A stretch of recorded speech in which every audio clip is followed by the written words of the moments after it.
What's up, y'all? Kofi Kingston here, and I would love to have a drink with Wrestling on the Rocks, depending on what that drink is, preferably non-alcoholic, you know?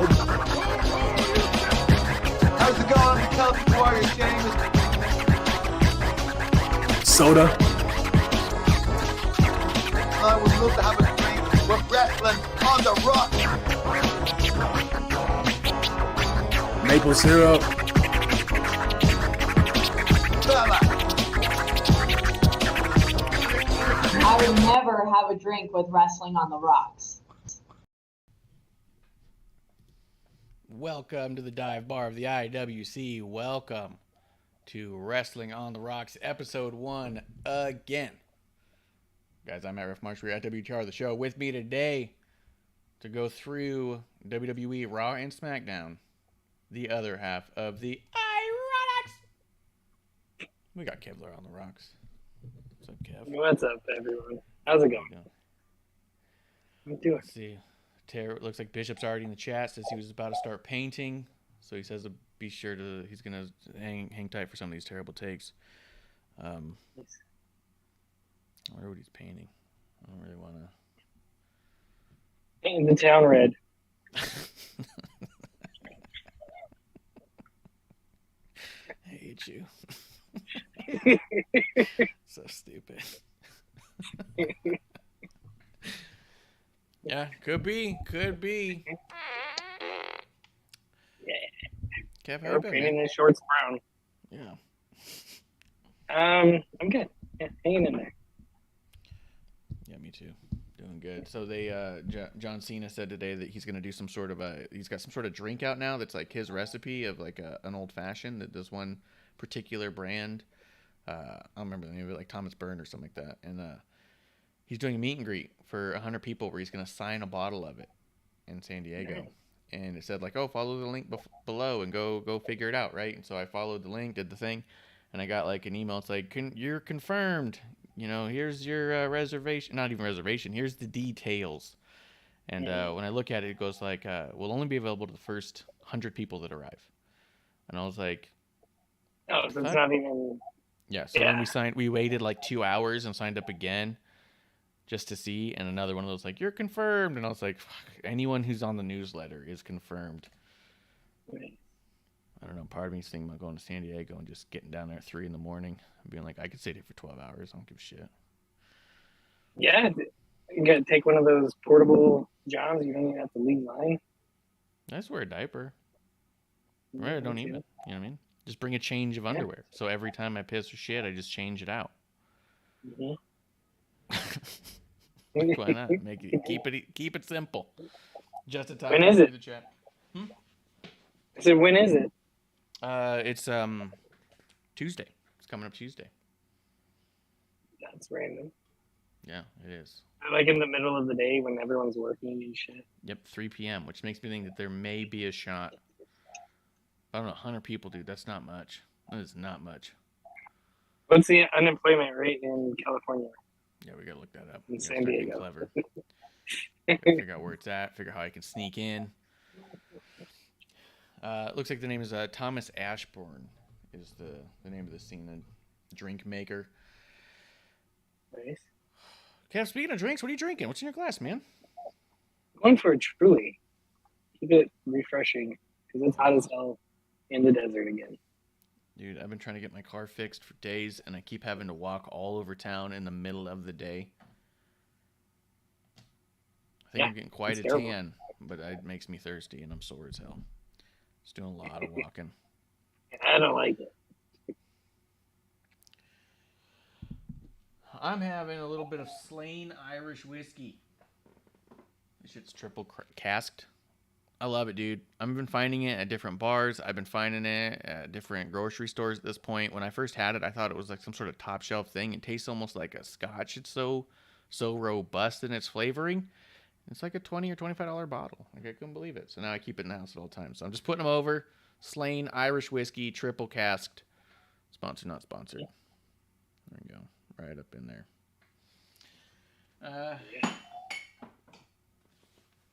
I'm tired, man. The sun's been beating the shit out of me for days. I got a question for you. I wanted to get your take on this because I got no other news. No other news. That was my news, is that there's a John Cena booze, and if we can't meet him to get him to sign a bottle, we should probably try it at some point anyways. But I mean, I have a feeling that's in the cards. it's probably in the cards. It probably will be tough to see. Yeah.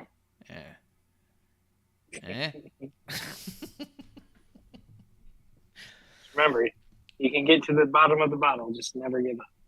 That's a good point. Never give up. Kev, I gotta. So, as an overall concept here, the Triple H era in full effect. We are, I think, despite what some notable names in the community who have very large platforms want to say, because they've been really. It's been so funny to me. When people was like, I don't know, I don't see a difference at all. Okay, well, you never watched it to begin with. Then the differences between Raw and SmackDown, individually and collectively, since Triple H took over, to me, is pretty drastic. There's a lot of similarities, obviously, but there's been a dramatic shift in feeling, in pacing, in story arcing.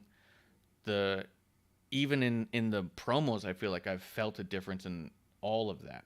Would you agree or no? I mean, yeah, I think, everything, I think, to me, from top to bottom, has changed. And it might be because one thing changed, which makes us view something else differently, but it just seems fresh and new. Like, across the board, we're excited about it. The crowd is reacting differently. It feels like, obviously, we haven't been to, I haven't been to a live event since, the Triple H era, but I'm excited to go to one again. Not that, just to see the different feel and, I think these idiots that saying they don't see a change, I don't know who you're referring to, but seems like they're kind of anti-WWE across the board. Like, just to start with, I think it's another thing, too, that I've noticed with people who have this issue with NXT 2.0. The amount of people was like, well, now that Triple H took over, can we get like a NXT 3.0 that's closer to black and gold? Because this 2.0 thing doesn't work for me at all. And I was like, look, the one thing that NXT cannot do is book the fans to not watch with extreme prejudice. And so if you have not given NXT 2.0 a chance at all, and your thought to fix it is to overhaul it and reverse it back entirely, then you're missing even all the good between you're missing the forest through the trees, right? Like, yeah, this one thing might be an issue. This one storyline might not be clicking. This one person may be struggling and getting a little bit better, maybe too slow for your liking. But to just flat out say like 0% of it is good, you're watching it with extreme prejudice. It's just not what you want it to be, and they cannot book that for you. You know what I mean? Yeah. And I feel 100%. like there's a similar concept with what people are doing with watching WWE, where I think people are watching it now, like Raw and SmackDown, almost more forgivingly with this idea of like we're letting Triple H transition. And I think the fans are starting to watch with more fun in mind. So people like you and me have always enjoyed it. We've not like this, that, or the other thing, but it feels refreshing to us who've always enjoyed it because we feel the difference, because we're always looking for the positives. You know what I mean? That we find more positives now more than ever, and because we like watch it, with this highlighted concept, like it's easier for us to see these little shifts and changes. The whole Dexter Lumis storyline. Yeah. I don't know if we've ever seen anything played out quite like that, at least not for a long time. Yeah, where they're like, I think I like the way they're doing it too. Like where they're, giving nods and still like, hey, he shouldn't be here. He shouldn't be here. And it was on Raw, right? Where he jumps over the barricade and almost kills Corey apparently. Mm-hmm. And, they're just like, he's like, oh, that's Dexter Lumis. And Corey's like, don't even give him the satisfaction of saying his name or something to that effect. Give him the time of day, Yeah. So, and I mean, you normally reserve that for people that do hijack the shows, but you don't actually say their name because, but I think it's great. Yeah. And then we're obviously seeing returns of people who we never thought would quite make it. I know a lot of people are really saying that Ciampa's new direction is strictly a Triple H thing, that it would not have been that same direction with Vince. I don't know how I feel about Ciampa specifically. What's up? Didn't it start with Vince, him being with the Miz? Yeah, and that's what kind of I was getting at, is that because of the trajectory with Vince already kind of in motion that way, it's tough for me to say. Like, sure, it's possible they could have, dropped the ball, started jobbing him out, but it felt like he was building, right? And I feel like that maybe this is slightly faster than maybe it was originally thought out, but I don't know that I feel like it's entirely like it was downhill except for Triple H showing up, and now he's a force, and I just don't know. Yeah. And we'll talk about it when we get there, but Shayna has clearly seen a turn since coming back. Even the idea of Io and Dakota coming back all together, Dexter coming back all together, like Karrion Kross taking a whole different turn with his character. We'll talk about that too on SmackDown. Even kayfabing that promo the way he did. So we're going to break all that down, obviously, when we get to those things. But what I wanted to ask you about is clearly with a lot of these shifts, a lot of these changes of like, we want this to look different. Karrion Kross calling them the chosen ones and stuff. And then Drew talking about that. Drew's fiery promo. Kevin being like, I almost forgot who I was, but I've known. And all of that. All of that signifies a whole lot of real new kayfabe era, sort of like, let's blur the lines a little bit of what we knew, what we don't. Something that the characters and the fan base who doesn't read all the dirt sheet stuff or know all the behind the scenes can still absolutely understand and get behind, but the people who are, quote, smart feel the little wink and the nod coming their way, With that in mind, that this new Triple H is doing all this, we're only a couple months away from Survivor Series, buddy. Yes. Do you think Yes. that we get, Yes. for the first time in a long time, Yes. a Survivor Series that is not brand versus brand? I sure fucking hope so.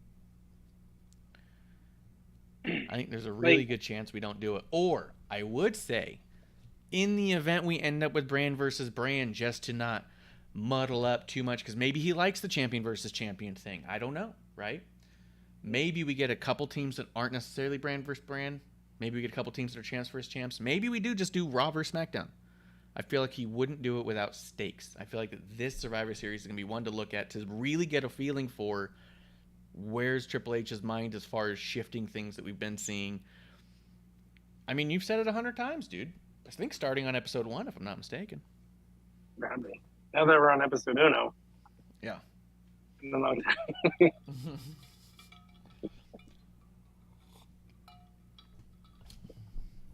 Sorry. Yeah, I mean, we do need the traditional Survivor Series, and I think, like you said, I think you can still do brand versus brand a little bit, but blur the lines. And with that, I think you do also have a few NXT appearances. Yeah. You know, maybe not think full-blown call-ups. And, you know, you can have, as everyone likes to call it, excuse me, some storylines starting to create with NXT people, and then, you know, long-term booking. And when they come up, hey, we already have a history. Remember when this happened? Mm-hmm. You know, I think Triple H would, you know, can do that and can pull it off. I think so too. I wouldn't be surprised if you're right if it wasn't just brand versus brand, but it also involved NXT. We started seeing a lot of triple matches again, like the one time they did it. I could also see Triple H not having NXT sweep the whole thing this time. 100%. You can't do that.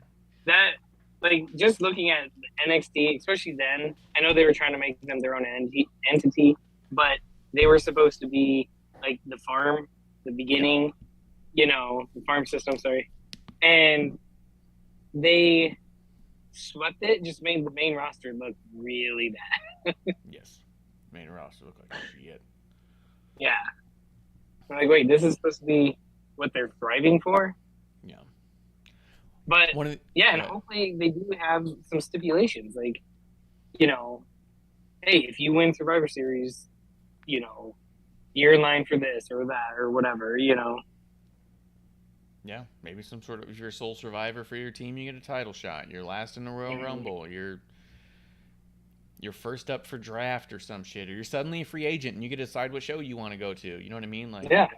Maybe you won the Team Raw, but you really wanted to go to SmackDown because you got a fucking issue with Shinsuke and you can't wait to finish that up. You know what I mean? Like, you could do some off the wall, like, non-detrimental shifts in story change while still making these things mean something that's a little bit different than just bragging rights that no one brags about.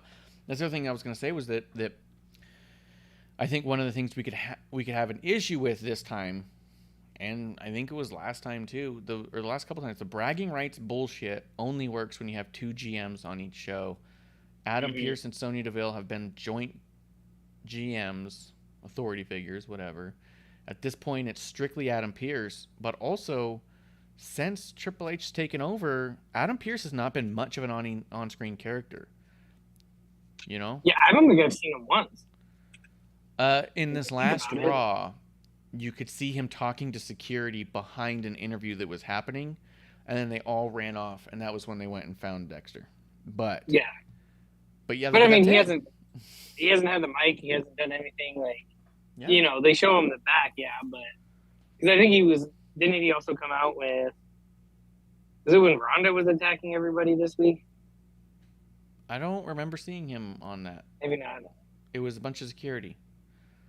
You know what's also funny is I was at that WrestleMania ticket party and I was backstage and Adam Pearce was there for a little bit and then he just wasn't there and he didn't come out on the stage or anything. So I'm sure he's got other responsibilities and that's why he was there, right? Is, hey, you're here to get things going and stuff. But I was honestly surprised by when I saw him. I was like, oh shit, he's still around. Cool. Because I was starting to get worried. I was like, what the fuck's going on with him, man? Like, was he that much of a Vince guy? You know? Yeah. But he was there hanging, and we never saw him after like 10, 15 minutes. For sure. The only thing that I thought would have been great was, because that was the kickoff for the tickets being on sale, right? Correct. So he should have been out there and been like, it's official. Tickets are on sale. That'd be good. That's all you had to do, man. It's official. You didn't do it. Missed opportunity. Also missed opportunity for Gabriel Iglesias. I told him such. I thought that when he was on stage with Dominic, That's when Dominic was going to turn. Start their program so we get Dominic versus Fluffy at WrestleMania. Let's go. Let's do it. Let's do it. I actually went over to Fluffy after that, and I was like, "Oh, I thought Dom was gonna turn on you out there, and that was gonna set up your Mania match." And he goes, "Oh, that's good."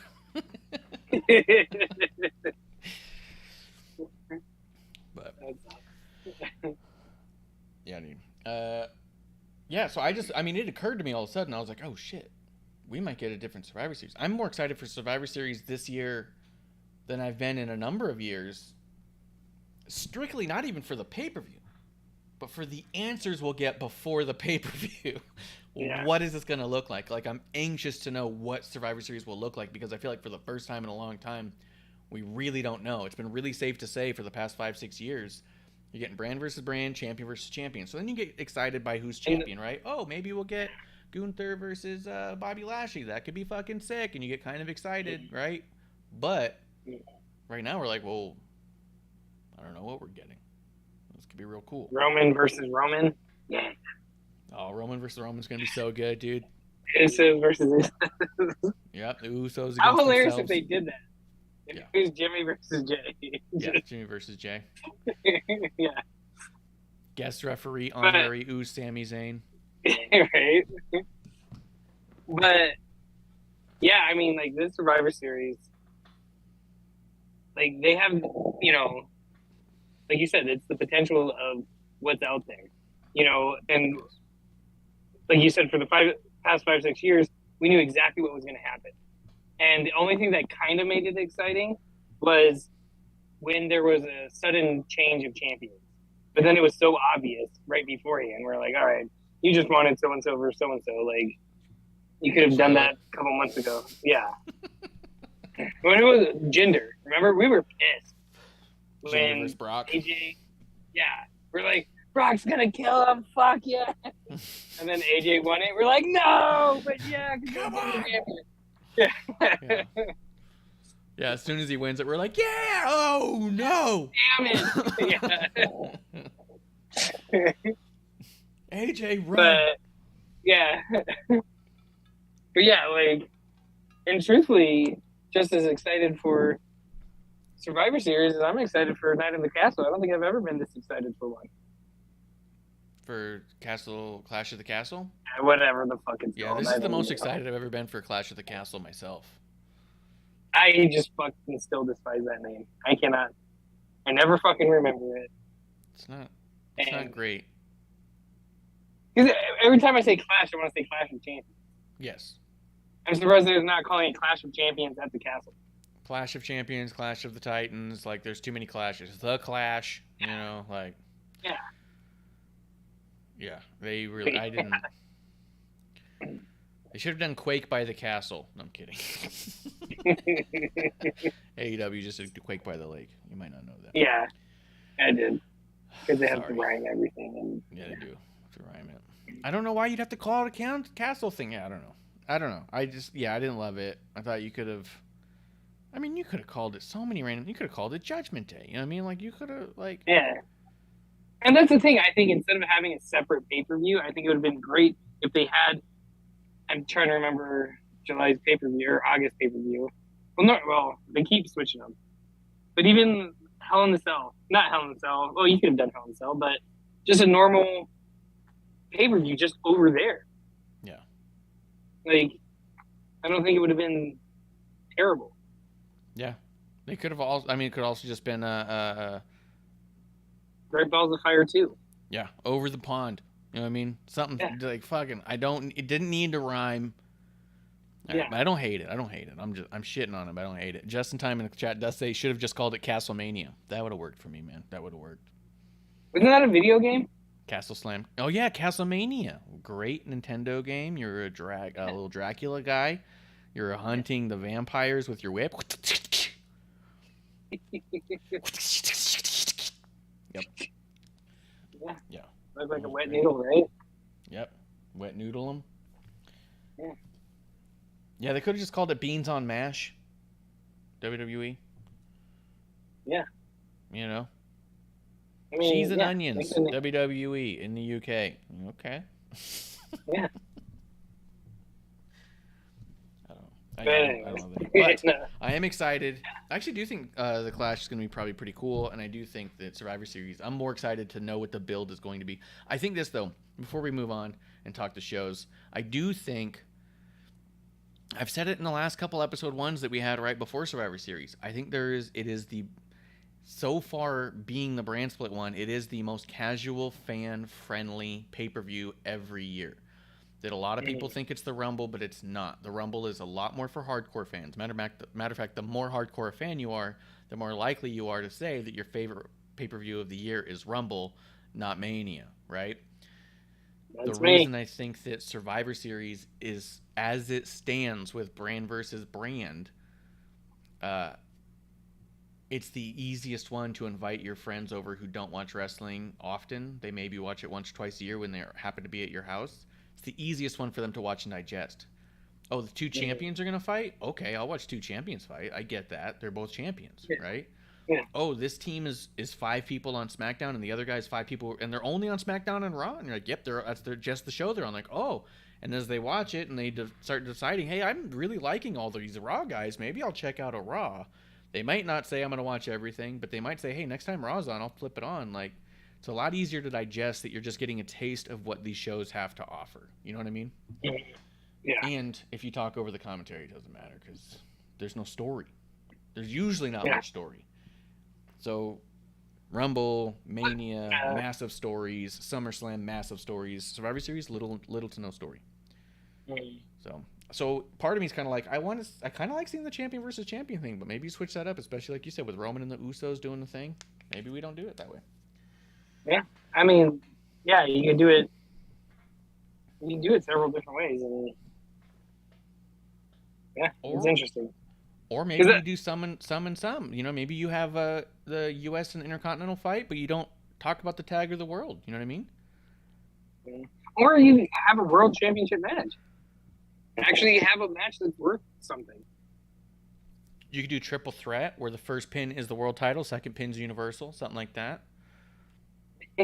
They've done that before on unified titles. You know what I mean? Like where it's like both are on the line, and whoever pins first is for this thing. Then we're immediately in a double triple threat for the next one, and you might walk away with a double champion. You might walk away with a different double champion, or you might walk out with 2 champions. Like you could still do that, you know, and have one Raw and one SmackDown guy in the triple threat with Roman. Yeah. You know, like you could, or even just a straight, you know, 1-on-1. Oh, that's stupid. Like, but I mean, when was the last time anything was up for grabs at Survivor Series? Besides quote unquote bragging rights. Yeah. Because I remember before you would have, you know, the Survivor Series matches, and then you would have also some championship matches. Yeah. And they could do that. Instead of doing U.S. versus IC, you could have U.S. IC, you know, undisputed world universal I-10 champion, whatever the fuck they're calling it nowadays. They're calling it one thing, then it needs to be one belt. Yeah, but we'll see what they'll do. But yeah, I mean, we'll see. Yeah, I think it's cool to speculate, and it was fun to think about when I was just kicking back and thinking about it. You want to talk some SmackDown? Talk a little Smack down. Smack it down. Smack it down. Let me see. How the fuck did SmackDown open up? I don't remember. Open up great. I know the way that this fucking site is that I'm looking at, it's all fucking out of order. Oh my god! I mean, it just starts with the fucking Drew stuff. I gotta go back to writing my own notes, man. So it's gonna do this. Maybe we're going back to episode 1. Yeah. I think it started with the women. It did. It started with the women's tag match. Raquel, Aaliyah, Shotzi, and Zaya. Wasn't there some build up before that? I feel like there was. I'm gonna put it on right now in the back. Was it the IC like promo? Like how great the IC belt is? No, that definitely came a little bit later. Okay. That was about 20 minutes in. Because I had to rewatch the thing today, but I didn't. I was only like 25 minutes in, so I know it happened after the 25 minutes, but it was like a week ago that I watched 25 minutes of it. So I'm gonna do this, and then we'll find out where what started it. But yeah, as far as the match goes, let's talk that and then I'll circle back. It's only episode 1, man. Nothing to worry about. Everyone just have a drink. But yeah. I really like Shotzi and Zaya as a team, to be honest. Yeah. Raquel and Aaliyah, dude, like, I know they're really trying to push Raquel as, like, the top. Yeah, Raquel walked out first. That's the first thing you see. Raquel smiling, waving. And she's a beast, dude. She was backstage walking around. At one point, she put on heels. She just towered over everybody, dude. She's big. She is super tall, super jacked, look great, super nice. But that's like her whole story. So it's like, okay. Yeah, I love that they're pushing her. Great, cool. But we need some substance. Yeah. We need just something. We've talked about it a few times. Like, any kind of backstory. Yeah. And so it was just kind of a bummer because I felt like, I mean, and her timing was a little off here and there, but I thought overall the match was very good. And it was really cool to see it open up for the tournament. I'm really excited about this tournament, but I'm not sure how it's going to play out, dude. Especially with Natty and Shayna. No, it's not Shayna. Who's Natty with? Tamina. No, it's not Tamina. No, it's what's her name? God damn it! They're screwing me up. This is going great. I should have just brought Justin on. He probably would remember. Maybe I'll just send him a link. What the fuck was it? Hold on, I'm pulling and finding it. Here we go. Sonya Deville. Natalia and Sonya Deville. Knew as an MMA person, but yeah, their match is against Nikita and Zoe in Ontario. It's going to be in Canada. Mm-hmm.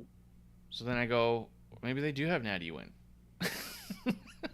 Because before I was all like, all right, Nikita and Zoe, it'll be great because they'll win that match and then it'll show that they're like a force and people should be paying attention to them and maybe people watch NXT and then they'll maybe lose in the semifinals. Or if you really want to make a statement about NXT, let them get all the way to the finals and lose. And so people go, oh shit, we got to watch those two, Mm-hmm. But it's in Canada. I still think they're going to do that. You still think they will? Yeah. I don't think it being in Canada matters at all. Mm-hmm. I just don't, the sentiment is there, but at the same time, if I think they can play off the sentiment and create a storyline between Sonya and Natty. Yeah, and Sonya could use it. But, honestly, because we've seen Sonya in a number of matches where we keep going, she's not that smooth. We kind of expect a little bit more. And then sometimes she has matches where it's absolutely incredible, and sometimes it's real choppy. Her being in a story with Natty could be good for Sonya, for sure. Mm-hmm. But yeah, to I just back, think. Oh, go ahead. Yeah, I was just gonna say, just because it's in Canada, I don't think it's gonna matter at all. But Natty loses a lot in Canada. Okay, use that on storyline. Or you just give her a win that doesn't really matter because the tag team champions aren't going to be on that side of the bracket either way. Yeah. Well, wasn't there supposed to be a Mania in Toronto? Or was that SummerSlam? No, it was. I don't know. I think you're right. I remember when they announced it. Yeah, because I think when they mentioned the Dallas one, Toronto was in for something. Yeah. But anyways, you have a pay-per-view there, and there's Natty's payoff. That's true. You could do that. Or Justin whatever. says, after what happened last night, I doubt Sonya and Natty are going to win now. What the fuck happened last night? Oh, did they show up on NXT? I haven't finished NXT, but I don't think so. Oh, Zoe lost. So she's not the champion anymore, because I thought that it'd be really cool if she won the championship and then shows up vying for the tag championships with her NXT championship. You could use this to call them up. You could have Nikita and Zoe win this whole tournament, and that's their call up. And you could have them beat like an Alexa and Asuka, and that would be fine. Mm-hmm. I don't want them to beat Io and Dakota, but I also don't see how you walk out of this without Dakota and Io taking the whole thing. Double disqualification. Double disqualification. Raquel and Aaliyah, I could see them going the whole way. They're pushing that, and as much as they were talking about it, Raquel being the big strong one and Aaliyah being the quick one, they make a perfect tag team. I'm like, I don't know. They're basically Big Cass and Enzo. I think they were going for Brett and, well, I guess Brett wasn't. Shawn and Diesel? Yeah, not exactly. But, yeah. But I mean, this is the problem that I had with, and don't get me wrong, I love Asuka and Alexa. That was the problem I had with them winning their match to set up, because now we're just going to have them and then a triple threat. And to me, that's like, you're, at least one person short of a great Survivor Series match. Yeah. Yep. But. Yeah, I agree. And then also, I didn't like Alexa and Asuka. I mean, Alexa, when I first saw that in the beginning, Alexa, Asuka against Nikki and Doudrop, I was pretty upset because I was like, those are the two longest tenured teams on this whole bracket. And the first one, you're going to have them against each other. So we're going to immediately eliminate one of the longest tenured. And then the ones that they eliminate is the longest tenured. Yeah. And I was going to say, and Alexa and Asuka were never, they did stuff together, but they weren't ever like truly a tag team. Exactly. And Doudrop and Nikki, like, if you would have said this, 2 months ago, we would be like, oh, Doudrop and Nikki's the only tag team in here. They should, they're going to win it. Yeah. But, yeah. Yeah. I don't know, man. I don't know. But I am liking these matches. I do like seeing all these women get TV time. I like that they're not rushing through it. They're letting them have the time on matches where, like I said, Tamina and Dana against Io and Dakota last week did not need as much time as it got. It was just cool that they got that much time. Well, and it's nice that it's a tournament, but it's a long, drawn-out tournament. Yes. Do you think, is Clash of the Castle this weekend or next weekend? I think it's next weekend. I do not think it's this weekend. I'll look it up. Because you could feasibly postpone the triple threat with Bayley, even though we want to see Bayley in the ring. But just say, hey, the women's tag title is going to be at Clash at the Castle, the finish of the tournament. We can't do this triple threat anymore. It's September 3rd. Is it? Yeah, it's not this Saturday. It's not the next Saturday. It's the Saturday after that. Damn. Yeah. I don't know. But the rate they're going, they haven't announced where the finals are going to be, right? Correct. Probably just going to be on whatever show. Smackdown, probably. Yeah. I know. Yeah, I don't know, but it was cool. I liked it. I do think that, I don't know, I feel like that we've seen a more invigorated Shotzi, and I want to see more Shotzi. I want to see more Zaya. Even in the chat, Fabtina said, where was it? Don't know why Shotzi and Zaya aren't getting more wins. I don't like that Zaya is constantly taking the pin. Yeah. Zaya Lee's the only one in that match that we watched to actually knock someone out with a spinning heel kick in the middle of an actual match. We know she is a beast. In NXT, I don't know if you saw the match or not, but she had a match with Mercedes Martinez. Does a spinning heel kick. And she just fucking fell like a willow tree. Like in UFC. It was a hard knockout. And I felt bad, but it also was like crazy to watch. When they zoomed in on Zaya's face, she was like looking angry because she's supposed to look mad and mean. And just tears are pouring down her face. She is like so scared that she just fucking wrecked someone. And I was like, oh shit. But also it was kind of badass looking. Like you want to talk about I'm sorry, I love you. Yeah, I know, right? But it's not only that, I mean, it's badass looking because somebody literally got knocked the fuck out. Yeah, and it makes Xia Li look like a fucking Yeah. bad motherfucker.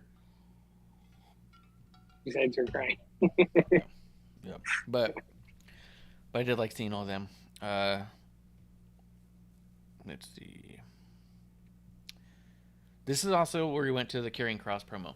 And this one is where Kross really got to say his piece. Here's who I am. Here's what I'm back. You want to talk about the bloodline? I'm going to welcome you to the timeline because your time is up. Tick-tock. He said that I wasn't one of the chosen ones. I was made to be lame to protect the chosen. Talking about Drew and Roman, which is why he came out and just whoopee cushion Drew McIntyre. It was so good last week. Yep. Good call. Just getting Drew out of there.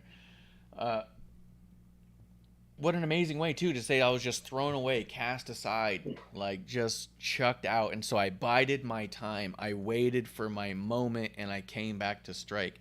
Like it was all in the plans for this crazy character. There was a whole lot of moments where I was watching and just kind of went, wow. Like, okay. Same on Raw. We'll get to that. There's another promo that made me just say that a few times. Like, oh, fuck. Okay. Like, yeah. There is a way to blur the lines without really blurring the lines that just feels more raw, you know? Yeah. Like, it's not quite sunny days kind of comments, but it's this, like, Drew's a little in your face about it. He tells you all the time he got fired. He doesn't ever want you to forget. I got fired and worked my way back. I get it. Great story. Cool. But you're not really blurring a line anymore. It's just so fucking canon that every time you bring it up, it's another time we go, yeah, we're rehashing that, right? Like, we know that. Yeah. Which is also But that was fine. like so 2020. Right. Yeah.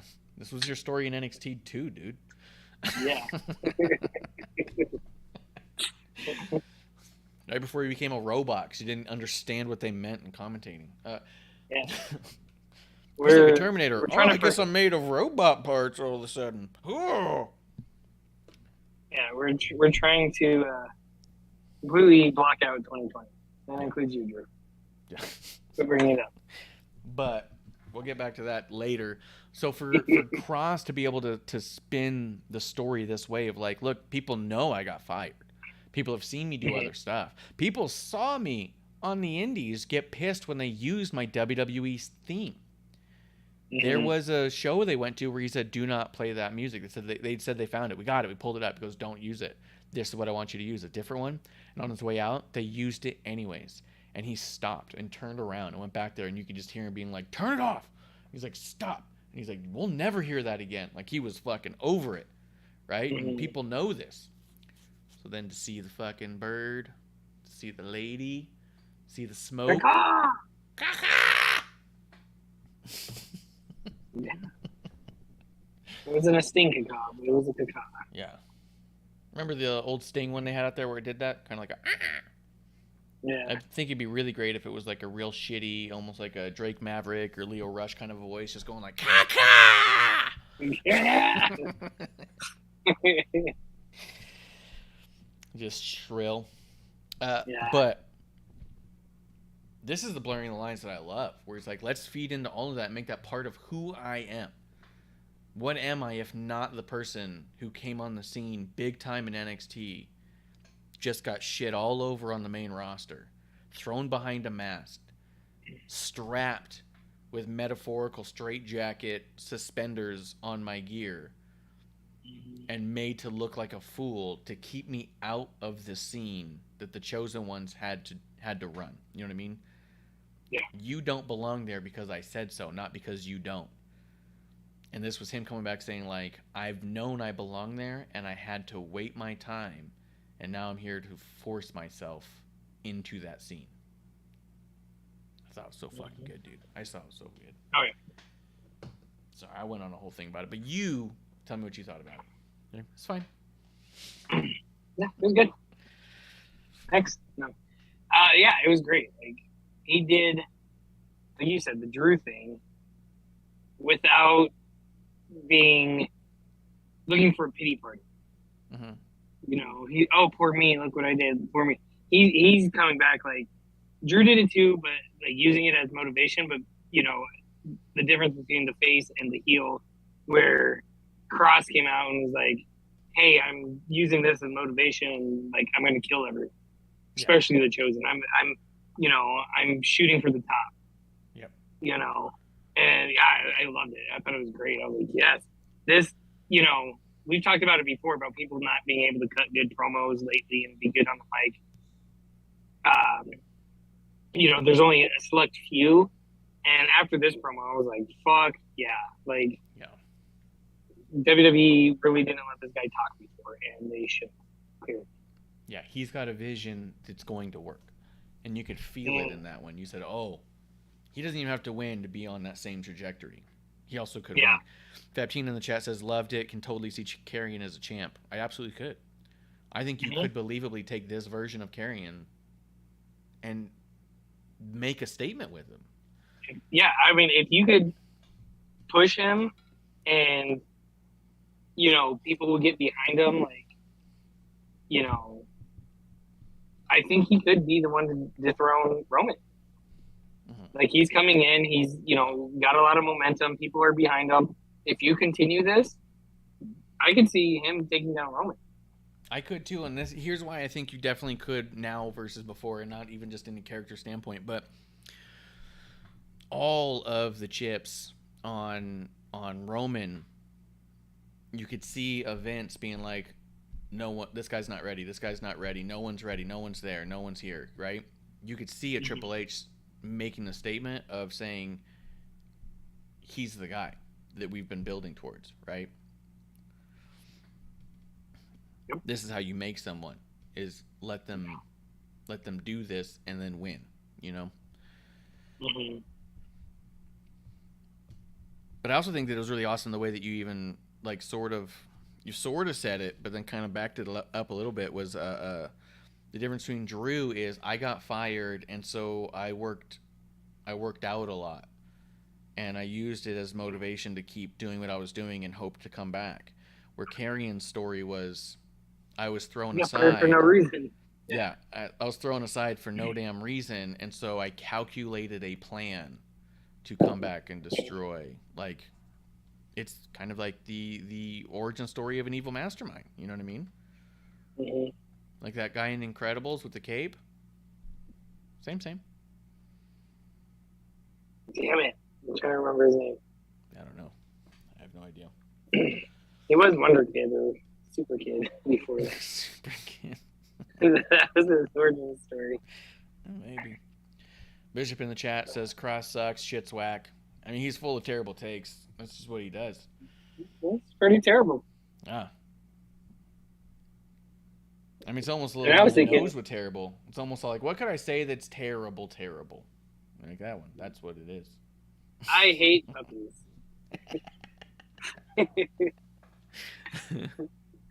Stupid, ugly puppy. But, yeah, I hate them all. But,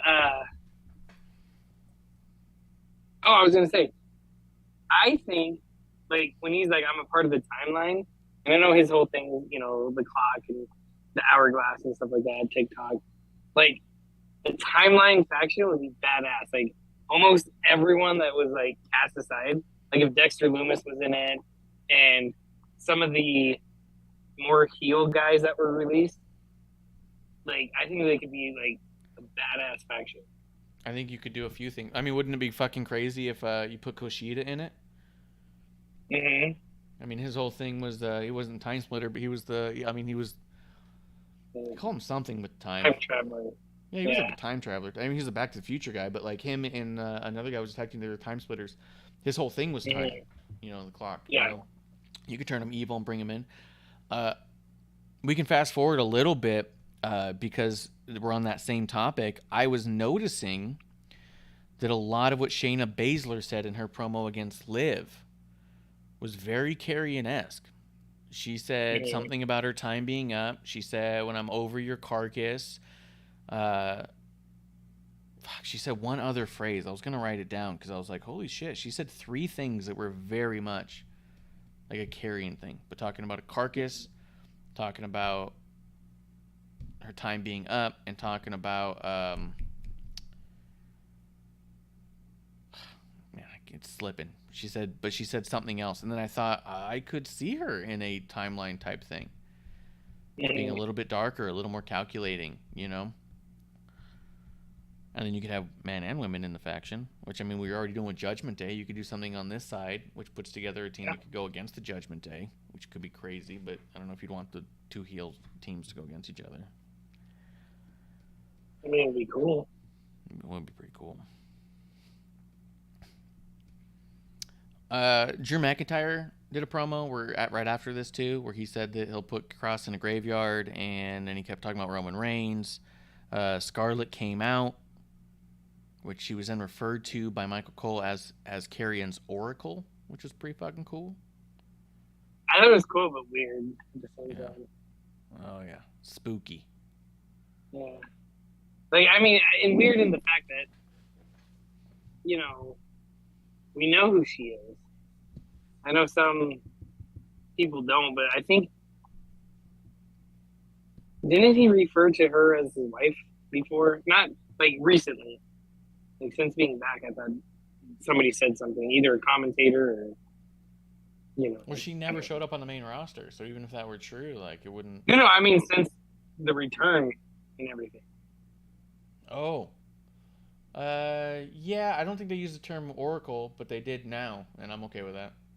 No, I know, but I thought they wife. I thought they did. Maybe. But Well, he might either have way. used Oracle. Why not? Yeah. Oh, Are you saying your wife's not your Oracle? Dude, I'll fucking tell her you said that. no, she's like the exact opposite.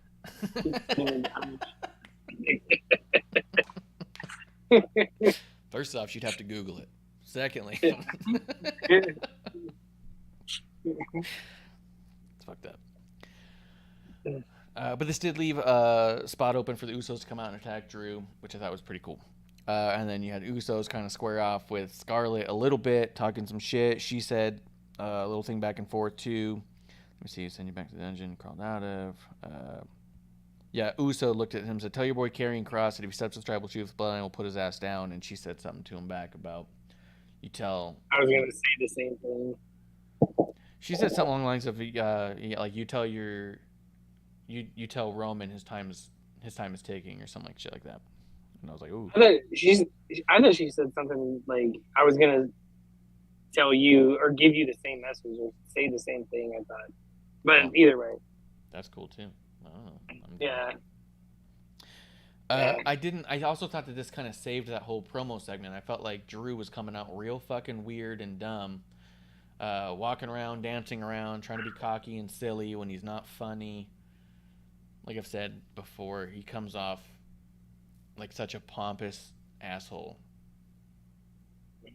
But like the popular kid in school that everyone wants to like him, so like they laugh at his jokes and they're not funny. The popular kid in school that thinks everyone likes him. Oh, that could be. But yeah. No. But when we get to And have you noticed he hasn't? hasn't? We haven't seen Angela in a minute. Yeah, he stopped bringing the sword out all the time, and I've been really happy about that. Real happy about that. I want to see like a sledgehammer next to a broken Angela. Oh, that'd be good. Well, Jinder broke the last time. Remember, he goes like, "Psych, that was a replica. Psych."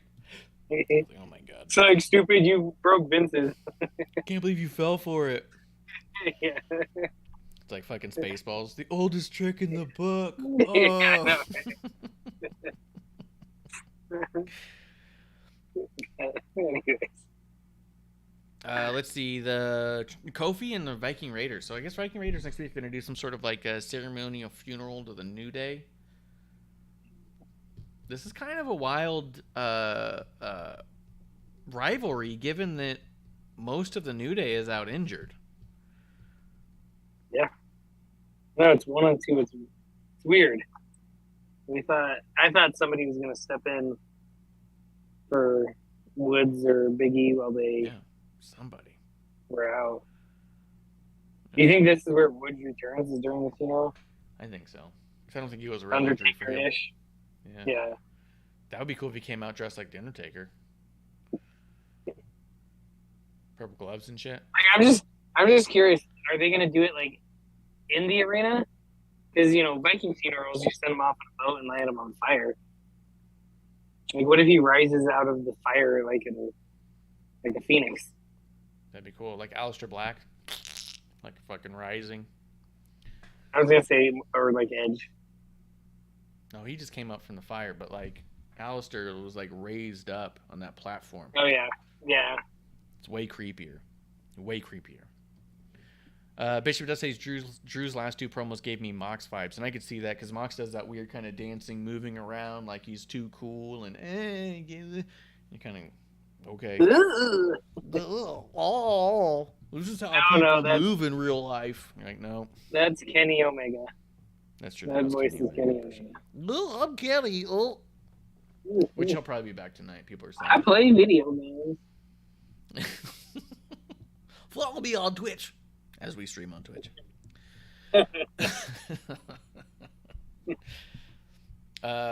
I'm interested though. I do like Viking Raiders a lot and New Day, so I do want to see where they're going with it, but I've got no idea what they're doing. None. I don't hate that, but I've got none. See, I want a Viking Raiders version of Spike Dudley to come out of this. Like a Viking Spike Dudley? Yeah, just like a little scrawny Viking. Like you could bring back Drake Maverick. Yeah. Yeah. He's back there in a producer role. Creative, they say. He'd come out, be a Viking. He'd be great in the Viking Raiders. That's a really good call, actually. Go ahead. I just think that, once again, there needs to be 3. Biggie's out for a while. Yeah. So the storyline will probably be over by then.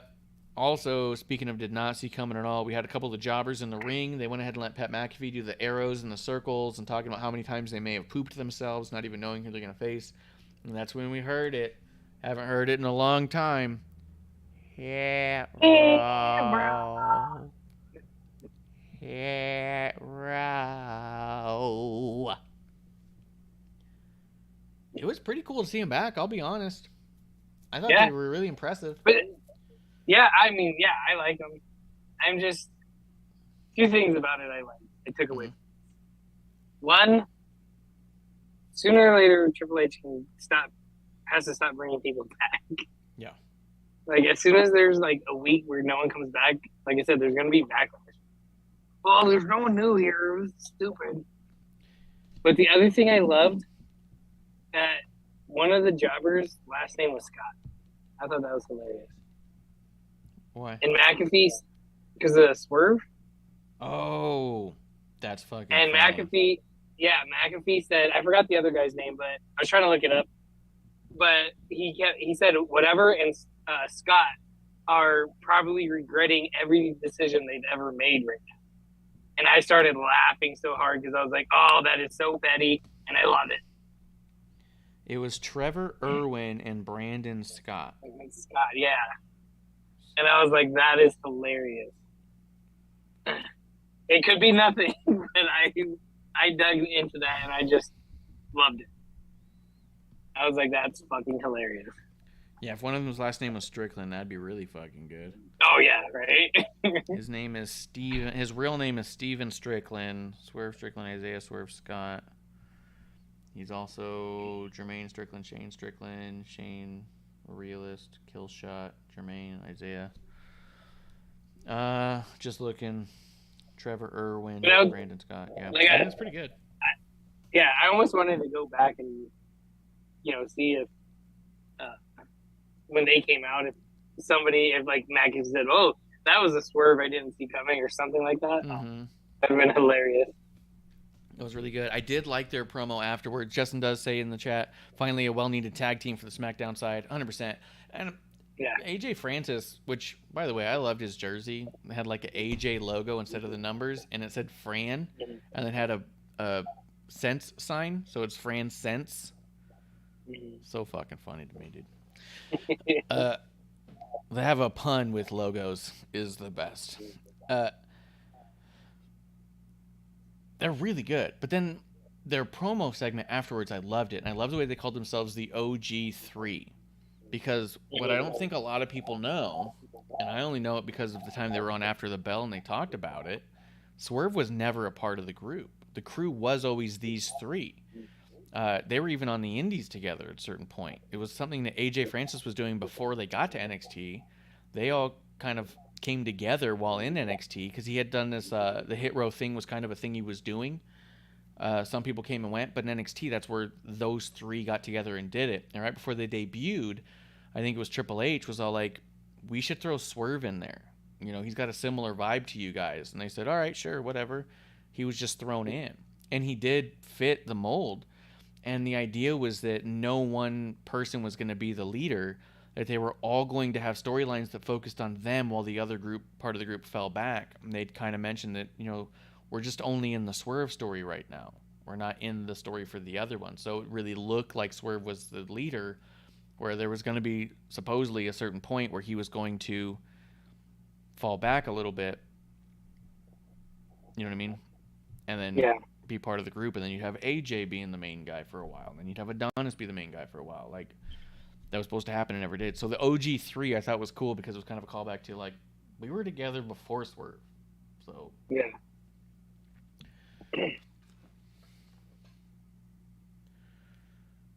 Bishop says Frank C. he refers to as Fran C. That doesn't make sense. His name's AJ Francis. And sense rhymes with sense. So, doesn't make sense when you say it like that. I'm talking cents or talking dollars. Top dollar. Oh.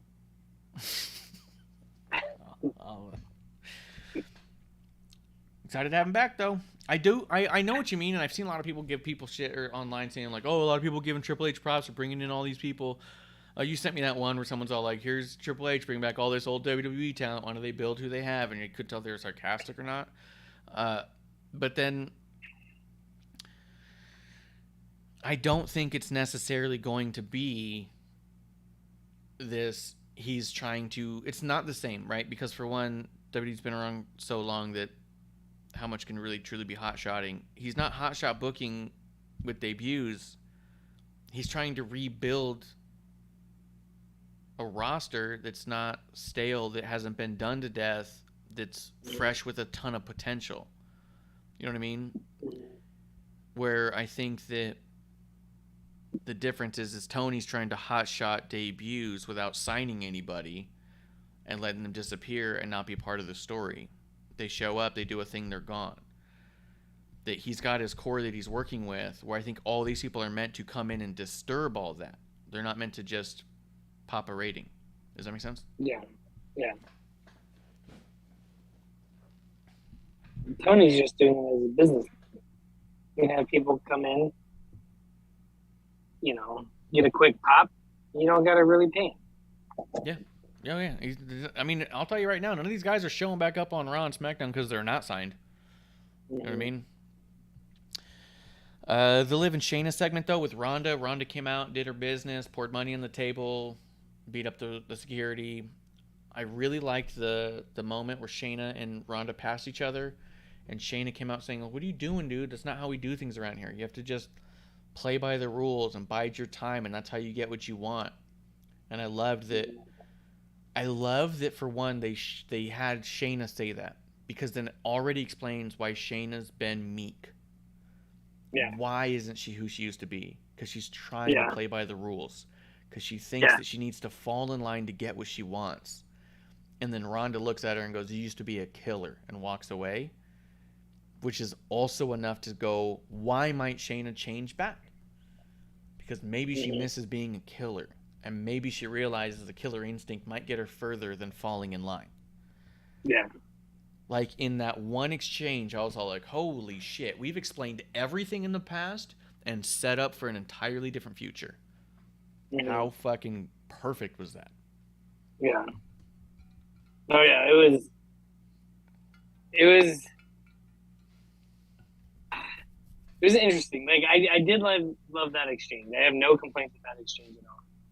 The whole thing with Ronda jumping in and dumping the money on the table, The only thing, once again, and I've said this quite a few times with these stupid contract signings, is I want somebody to jack the fucking contract and just put their name in.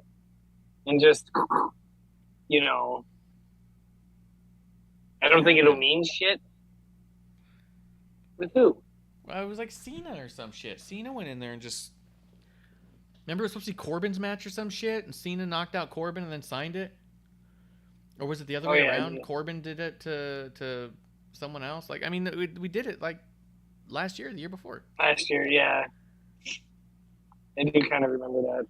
And even, I mean, because I remember McAfee being on commentary, he's all like, I didn't think you could sign a contract if your name wasn't the one. Your name's not it, yeah. I do remember that now. I felt bad for Liv in this. When she called Shayna a bootleg Ronda and laughed, I thought that was good and it was funny. It was a solid moment. But then when she said I beat Ronda twice and the crowd just started chanting "You tapped out," and I was all like, "Oh god!" And they were booing her. I was like, "Fuck." Well, see, and this is where, like, she shouldn't have said. Like, I think she could have gone away with not saying I beat her twice. I think she could have gotten away if she said I survived her as champion. Like I somehow weaseled my way to the championship, you know? Yeah. But you don't want the champion to survive. You want them to beat people. But, you know, it was what it is what it is. Was what it and was. We saw it. We saw her. No, 100%. You know? Yeah. But see, and that's why I think you either need to go two routes with Liv right now. Mm-hmm. You either need to give Shayna the belt and say, hey, you know, we need to, you know, not necessarily rebrand you, but you need a different starter, you know, because this title reigns, whatever. Like, and that's what I said, you know, from the beginning, is that you always have the cash in, you have the solidifying why the champion's a champion, and you move on.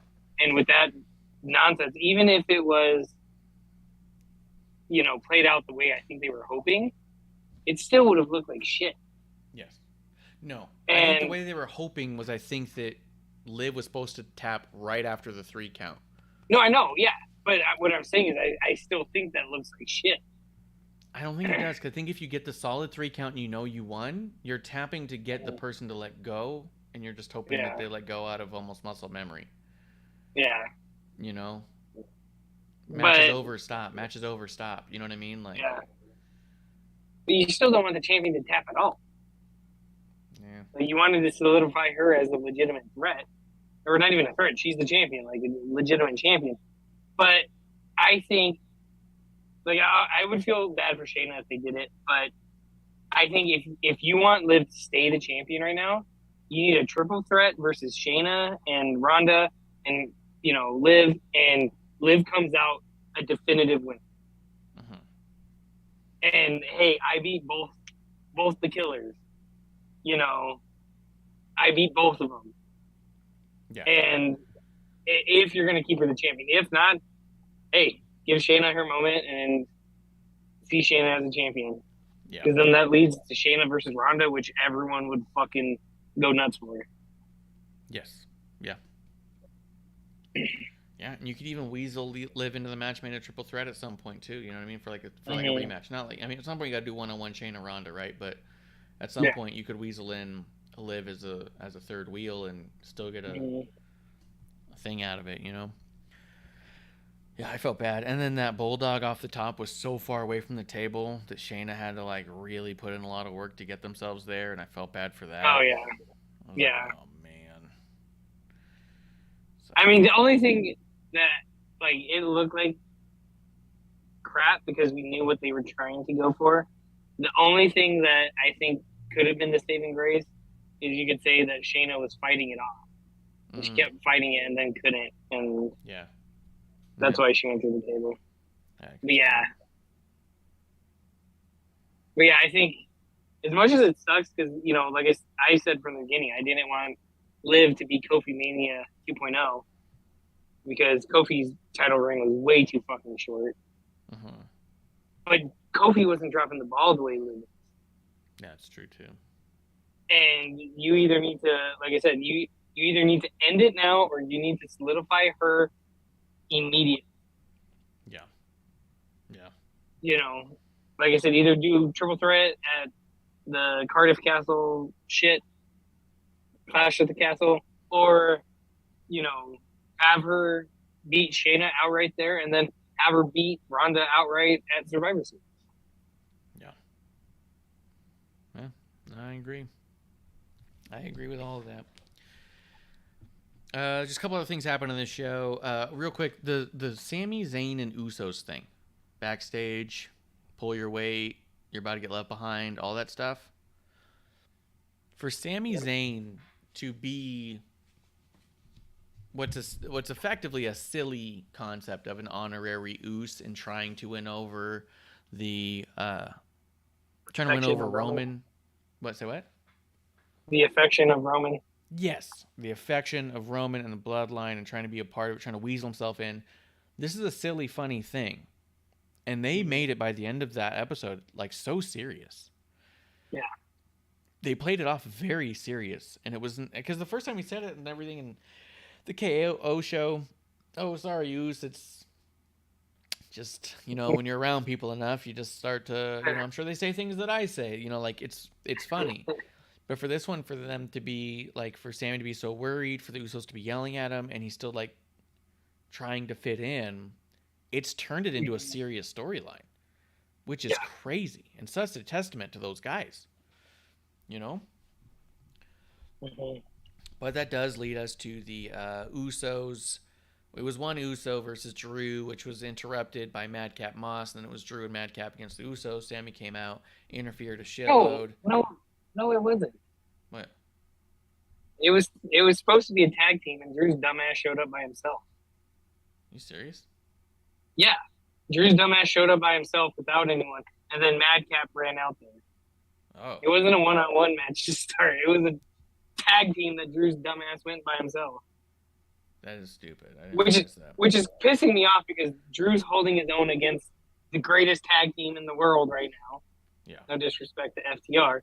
But the world of WWE, like, I'm like, they're legitimately taking on all competitors, beating up, and Drew's single-handedly beating. Yeah. Which we've talked about a bunch. We've never liked that a single world champion contender could take on the tag team champions definitively. Yeah, yeah. In any kind of scenario. They're supposed to be tag team specialists to the point of, like, hey, you should not be able to... Mm-hmm. Their strategy especially, is... Yeah, especially in a tag team match against one person. It's not like it's a, you know, one-on-one and then they interfere. It was a tag team match against one person. They're the tag team specialists. They should have been mopping the floor with Drew, and that's when Madcap. Like, Drew maybe gets a punch in, and then they just swarm. But it shouldn't have been a fucking, you know, Drew getting in any kind of offense at all. Yeah. No, that's bullshit. I didn't realize that. My sound must have been low for that part of the thing, because I was all like, oh, that's weird. And I was like, oh, here comes Madcap. Maybe it was because Drew came out and I just wasn't listening. Yeah. Well, no, because they said it a few times, like, you know, find somebody, I think. And then Drew just showed up by himself, which makes Drew look like a fucking idiot. I'm glad we got to see Madcap, don't get me wrong. He like, does look we've been wondering what friends. Yeah. And then once again, we said, what is Madcap going to do? Apparently he's Drew's, unless he's just trying to get in the spotlight. Yep, Drew's lackey. Exactly. Yeah. Ooh, I'm Drew. Mad Shat Moss. To go with Drew McIntyre. Oh, yeah. Justin does clarify. Supposed to be a tag match. Started off as handicap, then turned to a tag match. I did like seeing Madcap out there, though, and I liked Sami's involvement. I don't think I needed Drew to win it. No. But he's going against Roman. He has to. You have to build up the big contender, which makes the tag team champions look even worse. Like, I just didn't like, yeah. That does take us to the main event, though, dude. Intercontinental Championship, Shinsuke, Gunther. What'd you think? I liked it. It was great. So sick. I love both of them. Like, they worked well. My son was pissed that Shinsuke. Oh no, it wasn't this match. It was a different match. We'll get to that one. It was on Raw. But my son actually loves Gunther. That's awesome, dude. Even when we went to the live event, he was booing Ricochet and cheering Gunther. Yeah. And I was like, why are you booing Ricochet? You love Spider-Man. He's Spider-Man. He's Peter Parker. Yeah, he's basically Spider-Man. Yeah. But, yeah, I mean, I love the match. I was curious to see where it was going because I mean, Gunther and Shinsuke are both Triple H guys, right? They have to be. Yes. So, because that's what got me thinking. Because I was like, oh, if Shinsuke wins, you know, Triple H is solidifying. I'm here now. And then I was like, wait, Gunther, you know, also known as Walter, has to be Triple H guy. Yeah. I would think so. But yeah, dude, I agree. And that's why I was just happy to get the match. I thought it was awesome. Gunther gets the win. I don't think I need Gunther to lose this anytime soon, but I don't know where you go with him ultimately. I don't know what you do. Like, does he fit in the Roman stratosphere? Or is he just a strong Intercontinental Champion for a really long time? I don't think there's anything wrong with either, to be honest. I think if you did it right, I mean, you don't have to be, you know, Sergeant Slaughter versus Hogan or defective Sergeant Slaughter, you know, Iron Sheik versus Hogan type of thing. But I think if you have a Gunther, you know, come out and say, hey, this is, you know, I'm taking over America by taking on the champion and, you know, painting him evil like that, almost like Rusev with the U.S. title. You know what I mean? Yeah. I think you can put him in the world title picture. Yeah, I could see that. Yeah. I thought the match was awesome. Really excited. The crowd was chanting, "This is awesome." The fact that it main evented, and it was just a straight up wrestling match. No fucking fluffiness on it at all. Just in time does say Drew legit hasn't booked Unstoppable. That's why I can't wait to see him get his fucking ass kicked. Yeah. Goes, now all Triple H has to do is get the Intercontinental Championship defended on pay-per-view. Not being defended on payper-view since WrestleMania 37 is a bit nonsensical. That's fucking ridiculous. I know that that's where you guys both stand with it, but I like the way they explained it on commentary. For when they did the video package, this is what the Intercontinental Championship means. This is why it's the works title, the workman's title. It's like this person who doesn't miss TV. They don't miss live events. They show up to everything. But what they didn't say is they're also not the big star main attraction. The main attractions is what go to the big pay-per-views. These are the guys who carry the load. But considering you have so much mid-card on pay-per-views, Logan Paul is not mid-card. He is right now. Yeah, but he will not be holding a championship or being at a live event. So you leave space for Logan Paul and put Gunther on a live event. But see, I'm thinking, like, there's no pay-per-view match that I can think of right now off the top of my head. But that you would have sacrificed for a Gunther match? No, like, you know, obviously they sacrificed it, but like Riddle versus Seth. Like, don't get me wrong, they're both main event talents, but outside of them just fighting, why can't we have an IC title match with them? Yeah. Because right now, Riddle versus Seth, they are main event talents, but right now where they're billed, they're in the mid card. Yeah. Yes, either of them could easily jump up to the main event and the going for the title, but outside of, you know, just random storyline, that's all those matches is. Or, you know, there's no ramification. If it was a number one title match or number one contender match, fine, but stuff like that. And I'm just using that as an example. That's the only one that quickly crossed my mind because obviously that got bumped at SummerSlam. Yeah, and I mean, that's also the other side of it is that They are the main event. You're showing in the pay-per-view that you're using your non-currently utilized in the main event caliber talent in your pay-per-view mid-card. This was using a non-pay-per-view mid-card match to main event a TV. You know what I mean? Like, I just think it's a little more utility than being so simplistic as every title, every pay-per-view like you like, which I get it, but I do think hey, sometimes you push that to the side to get a big other match that you wouldn't want to give away for free, theoretically. But it's not for free, but still. But what I'm saying is, for it to be a year and a half, because I don't think every title should be on every pay-per-view. If I go to a pay-per-view, yes, I want to see as many title matches as I possibly can. You know, that's just me being a fan. But, like, when you break it down, a year and a half since the IC title has been on a pay-per-view or a premium live event, that's ridiculous. It's a bit crazy. Especially since since that year and a half, we've only had one heavyweight champion or universal champion. Yeah, and he's at the shows. Yes, I understand that, but what I'm saying, but he hasn't been. You got to give him an hour and a half because you need 45 minutes for the intro. You need 45 minutes for the match. Dude, his intro is getting fucking ridiculous. I'm fucking goddamn. I want Riddle to give him his fucking scooter and be like, "Yo, get the fuck down to the ring. Hurry up. Go." We only got 2 hours of SmackDown. We don't need a half hour of you walking to the fucking ring. Undertaker needed a half hour because he was old and decrepit. And he was dead. And there was more of a show behind it. That's true. You're just sitting there like, yeah.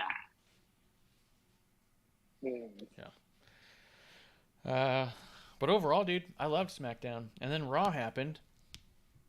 I saw a lot of people saying this was one of the best Raws that they've seen in years, and I think I agree. This one kind of flew by. Where I was watching, and all of a sudden I was like, oh shit, it's the main event. Like, yeah, I thought you were shitting on it. No. Because you're like, I like SmackDown, and then Raw happened. But that's the way our format of our show normally goes. We're like, this is what we love, and this is why we're drinking, because right now we got to discuss. Yeah, there's always been a lot of things. But that's what I'm saying. It's like SmackDown was awesome per usual, and then we get Raw, and what the hell are we doing here? This is great. Yeah. You know? It did open up. I mean, I like that they're opening up all their shows with the women's tournament. Asuka and Alexa against Nikki and Doudrop. I wish that Nikki and Doudrop won as much as I like Alexa and Asuka, but it was overall a great match.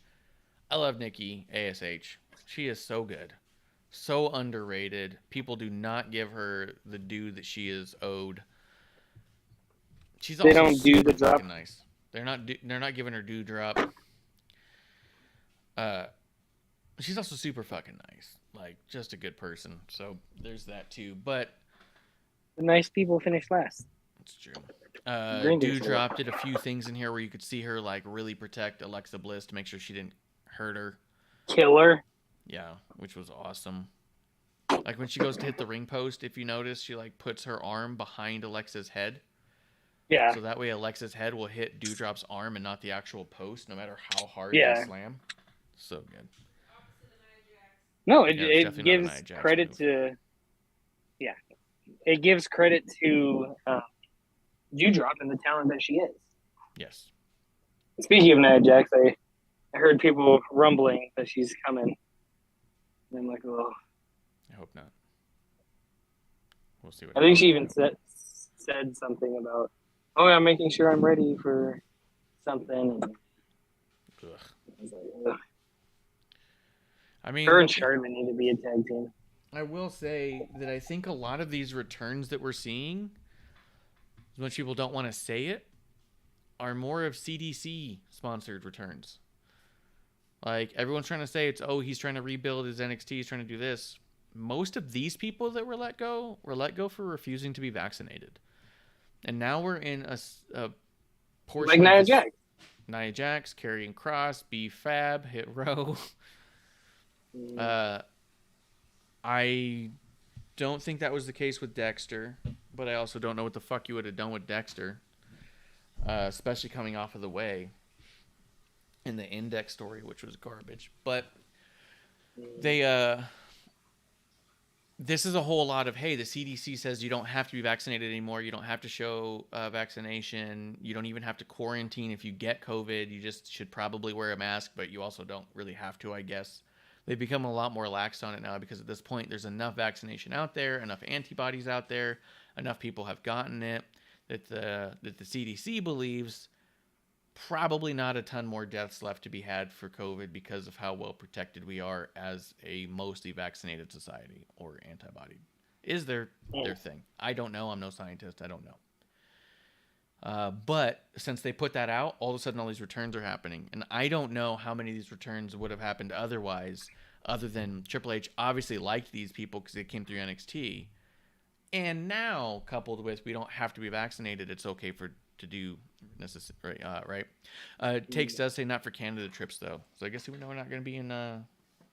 That's going to be on SmackDown next week. Okay.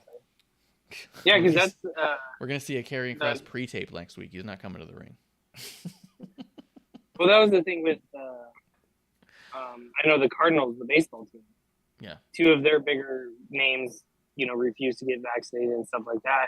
And when they went to play the Blue Jays in Toronto, they didn't travel with the team. Yeah. It's just the world we're in, and that's the fact of the matter. And I think that in defense of the story of Nia Jax, a lot of people there really liked her, and they really liked her thing, and she ended up leaving because she wasn't vaccinated, and that was the only reason she ended up leaving. She pretended to have a mental health issue because she didn't want to be vaccinated and pretended that was causing her mental health anguish and anxiety problems. But in her defense, she also pretended to be a good superstar, good talent. She's always pretended to be a wrestler. So I could see a world where she comes back because she doesn't have to be vaccinated anymore. So probably post Clash of the Castle. Can you imagine if travel's not as important? Charlotte and Nia Jax returning at the same time. That'd be great to put them in a program together that I don't have to pay attention to. Let them share TV time. Just let it overlap. I'm like, all right, cool. I'll be right back. I got some drinks to make. Yeah. Dude, let's take on Raw because I don't want us to be here all night. Judgment Day came out, cut their promo. All 3 of them together talking mad shit on Ray. Ray comes out, tries to beat the shit out of them. Rhea Ripley really being a factor where Ray does not want to hit her, despite her being 3 times his size and attacking him with weapons. Because I'll be honest, if a woman's hitting me with fucking sticks and shit, I'm going to probably defend myself. Yes. I'm not going to go like, well, shucks. I guess I'll just get murdered. Yeah, and you see Rhea next to Ray, and it looks like Jack and the Beanstalk there. Like, yes. Hit her. TV-14. Yeah, do something. But all of because they still have sponsors regardless who's doing creative. But I think this leaves open a concept for Beth Phoenix to come in and help even things out a little bit. While Dominic is out injured from the attacks, you could have Ray, Edge, and Beth take on Judgment Day. Or the other one that supposedly signed. I saw rumors. Yeah, Trish out there. Trish? Yeah. Trish Stratus? Yeah. What do you mean supposedly signed? When did she not be signed with WWE? Well, no, like, supposedly signed to be in ring. Oh. I would like that. Then her last match won't be against Charlotte. We could take that away from Charlotte. Yeah. Take more shit away from Charlotte. Yeah, but anything we can do to minimize anything Charlotte's accomplished would be great, to be honest. 15 in the chat does say Trish has been talking shit to Bayley recently. They're always going back and forth, those two. And Trish needs to watch her fucking mouth, if I'm being honest. Hey, you watch your mouth. Ding dong stratification or whatever. A ding dong, shut up. Yeah, that's what I'm saying. Let's see.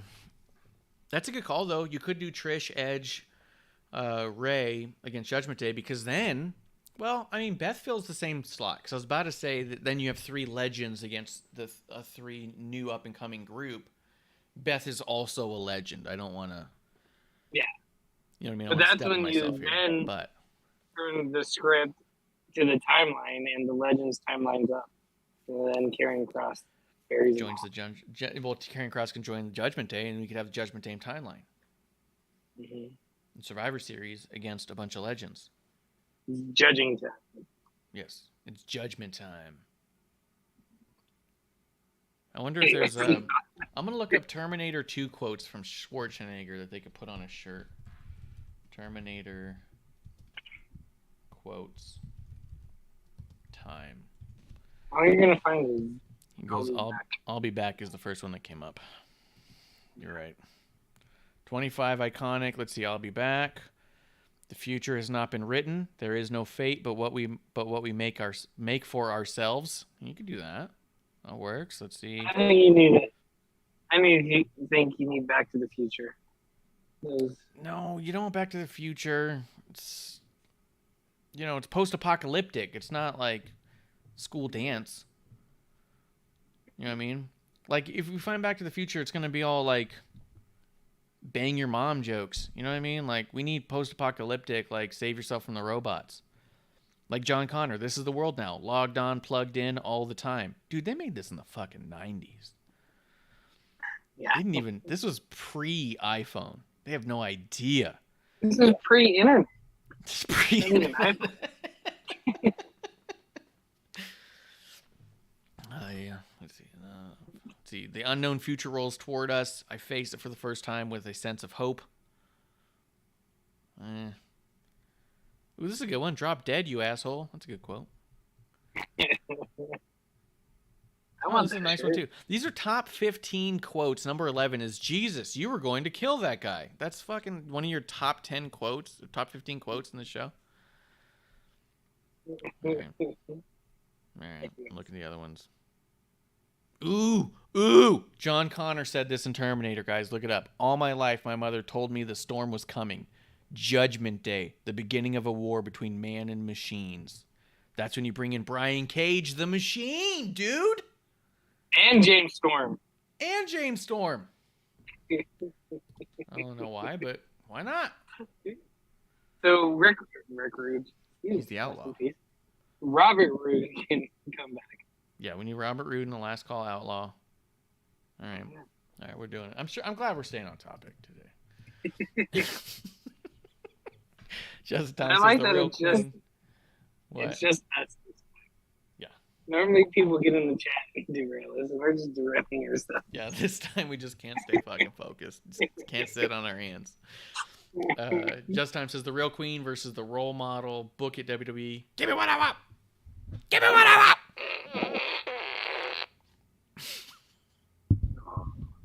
Yeah. It's not that old. Yeah, you should have seen it last week. Me and Amanda and Justin went on for about 15 minutes about how you have birthday parties in Delaware.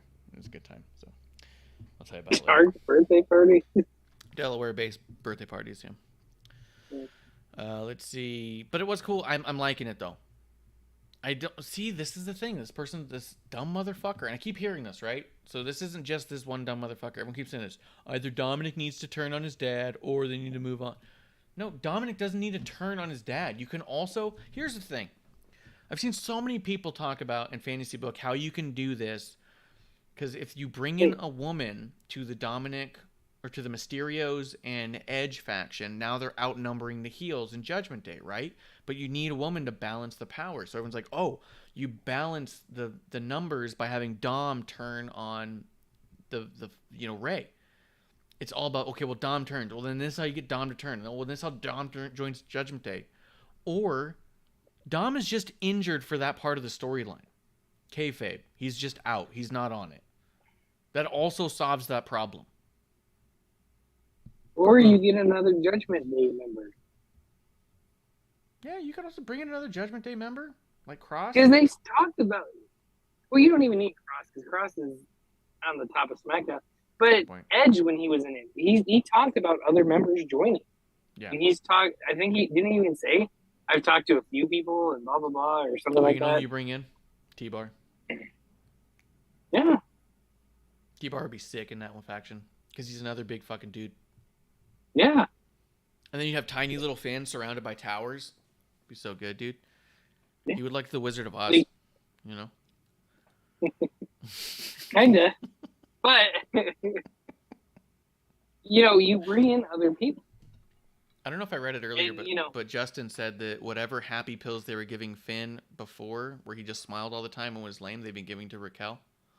I don't know if I read that before, but it just made me think about it again. I loved it. Keep going, sorry.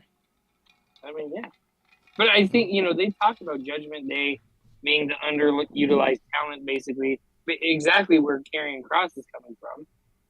But, you get people. I think, and, I've said it 100 times, like, I want factions, not these 3-team factions. Like, we're not even getting stable. We're not even getting 4 people. But I think you need a big underutilized faction. Bring in the Mustafa, Ali's and stuff like that. Like, he started Retribution or was a part of Retribution because of that. And then they, shat on that real quick. Yeah. But you bring in other people that, Robert Roode's a perfect example. He was NXT champion. He comes in, kind of flounders around. They put him with Dolph. They're doing their thing, and now Dolph's on his own. Yeah. And Rude's just in the back, doing push-ups. True. Probably staying ready. Justin had to say, if Triple H can get the rights to The Revolution, which was James Storm's old TNA faction name, have him form a version of it in WWE to face Judgment Day.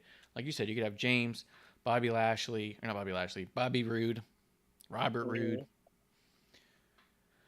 If you wanted to bring in a woman to make it more even for Judgment Day, who would join Last Call Outlaw and a Dirty Dog? Because I would say originally maybe someone like an Ember Moon could have a little bit of an edge to her if they let her be a little bit more gritty. But we really don't have that right now. I was thinking the original Nikki Cross. Nikki Cross? Well, yeah. I mean, if she went back and to being insane. Yeah. I could see Shotzi maybe. She's got kind of a rough edge, punk. I could see Shotzi in there. Fabcina says, I'd say the NWA champ. Camille Brickhouse. I mean, I could see that if they wanted to bring her over. But then that would be... I don't know if anyone's scouting her, if I'm being honest. I'm not trying to be rude, but... Yeah.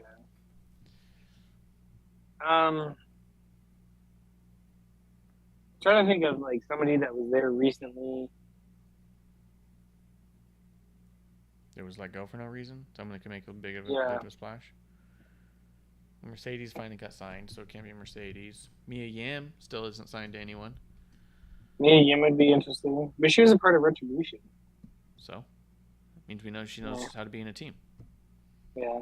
Dude, I was going to ask you this. Now that you brought it up, and then we'll go back. Do you think Retribution under a creative of Triple H would have worked? Mm-hmm. I think it would have worked 100%. Yes. I think because they would have let they would have let Mustafa do what he was doing online on air. Yes. And I think it would have worked. I really think Retribution is one of the casualties of Vince specifically. It was so good in so many ways and was just continuously crushed by Vince. Yeah. All right. Go ahead, keep fantasy booking. I was going to say Sarah Logan. Sarah Logan would be cool. But I think then you have Liv wandering around. Which that could be good. Because I thought about Sarah Logan coming back anyways. I've been thinking about that. Yeah. Are we going to get Sarah Logan back and sort of on Liv's side, especially if Shayna and Ronda start to team up? I thought you might have a Sarah come around. You know, but that's not bad. It's not bad. You could fiddle with that, make it work. Yeah, I mean, Zelina maybe, but not quite. I don't know. I don't know about anyone else. Yeah. Just in time says, still disappointed the ball was dropped on Retribution. So much has just gone so fast. Yeah, there was so much good with it gone. Let's keep it moving. Keep it moving. The build-up Bianca, was go ahead. great. Build-up was great. All the and then internet just- stuff was great. Yeah. And nothing on TV. Because it actually made me, for once, and I'm sure I'm not the only one, to try and find the other content that was out there. Yes. Yeah. You know, when it was she like, sent me, I hey- sent it to you. Like, did you see this? Yeah. And I'm like, no. And, you know, and, you know, that was awesome. It made them go to other platforms, you know, or made me want to go to other platforms to see what is happening next. What are they not showing? You know, there is behind the scenes stuff, you know, quote unquote. But yeah. But anyways. Yeah. For the women's tag match, I did want to just say real quick, I really liked them having Bianca ringside and her not cheating for them, but just being out there supporting because they're going to be doing a thing. I liked the stare down on the way back. Well, it was because of Montez. Montez says, hey, when you're a part of a team, you have to be there for your partner, even if it's not reciprocated. He didn't say that on air, right? No. That would be funny. Dawkins is all like, the fuck, fam? Yeah. Actually, One it'd be more time I don't like, go out there. yeah, it'd be more like, wait, I heard that. No, it'd be, oh. Yeah.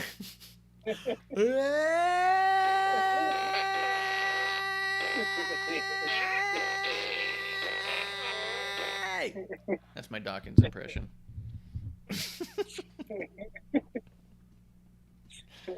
For the record, I did meet Dawkins at that thing the other day. He was very, very nice. He was very cool. So I'm still gonna say all this stuff, but that's because it's funny to me. But That's Dawkins as the character, not Dawkins as the person. yes, as the person, delightful. As a character,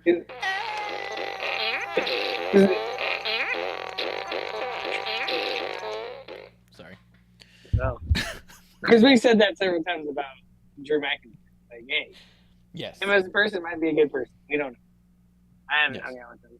But his character, a little flat for me. That's true. But yeah, and then so we ended with the stare down, Bailey's new group, Full Control, staring down Bianca, Asuka, Bliss. They have kind of a melee. Is that what they're calling it? Not by the really, but it's what we keep calling it online. Us Bailey stands. Controlla, Control, and Full Control are the ones I keep seeing going around because no one knows what it's called. I don't like any of those. Yeah, I don't know. I don't hate any of them. I don't love any of them specifically. All of them I go, okay. No Bailey and her buddies. Bailey's buddies. Yeah. I can see that. Let's see. It'd be terrible. So here's something that they did during the show that I thought was really neat. Just visually. So for one, they did a lot of full shots of backstage. Every time you saw somebody talking, every time they were being interviewed. No, Justin, God. He says control models, maybe. That's that sounds like the Maximum Male Models, but with women. Like, God. I mean, I guess role model rhymes with control model, right? But like, you have to really if you were to do it but then because if you split it up, then you have cunt role model, and that won't work. You know what I mean? Because if you try to separate it and put role model at the end with an E and try to put a hyphen at the front, it's cunt role model, and then nothing but issues at that point. All issues. You can't do that, Justin. Fuck, man. You make me By the way, spell it that out for reminds you. me. What? By the way, I think I found a country song that you will like. Somebody's created. I'm judging by everything that reminded you of that country song that you're wrong. I guarantee you I'm not. Anyways, go ahead. Cunt role model. Yeah.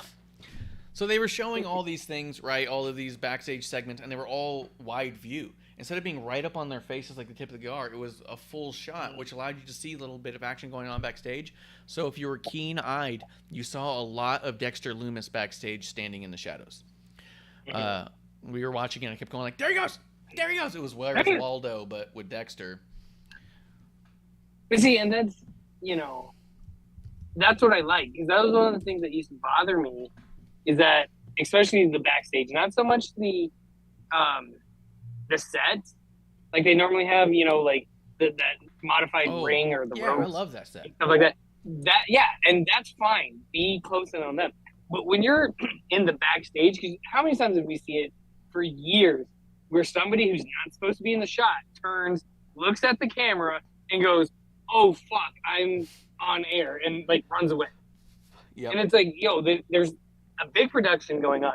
Anyone that's backstage of any kind of production like that knows that there's a bunch of moving pieces. So when you see the moving pieces in the background, that's normal. Yes. But, I never liked that, and I'm not saying it's just a strictly Vince thing, even though he has last say on everything, but I've never liked that when they're strictly backstage, that they've never had really moving pieces when everyone that knows anything knows that that's what's going on back. So if you are pulling up, a quick interview and they're walking, trying to get from stage to dressing room, there's going to be people walking around. Yeah, finding an empty hallway would be pretty tough at that point. Yeah, but catching someone right outside their locker room, maybe you might not see someone walking in the hallway, but when you're all like, hey, there you go, let me catch him. Whoa, hey. That's my impression of Kayla. Hey, Paul Heyman, blah. You know what I mean? That's my Kayla impression. That's terrible, but go ahead. But you know what I mean? I've never understood that. Yeah. Outside of the sets where, hey, we have the set, we have the backdrop, cool. But like I said, how many times did you see people walk, stare at the camera, and pause for a second, and they're like, "Fuck, I'm getting fired right." Yeah, no, that's true. But they did do a lot of that, and I really liked that the kind of pull apart stuff, like the Theory and Dolph stuff, where they kept brawling backstage and they kept going back to it, and they kept trying to be pulled apart, like them cutting away with Bailey's group and Bianca and them. Like it was a whole lot of like, okay, we don't have this under control. Let's cut to commercial and get this show back together. You know what I mean? Like there was a lot of that feeling as you were going, where with the Vince method of production, it always felt clean. It always felt like, and now scene, and scene. Like this was very much like chaos, controlled chaos, because it felt like the show was moving, right? But a lot of that.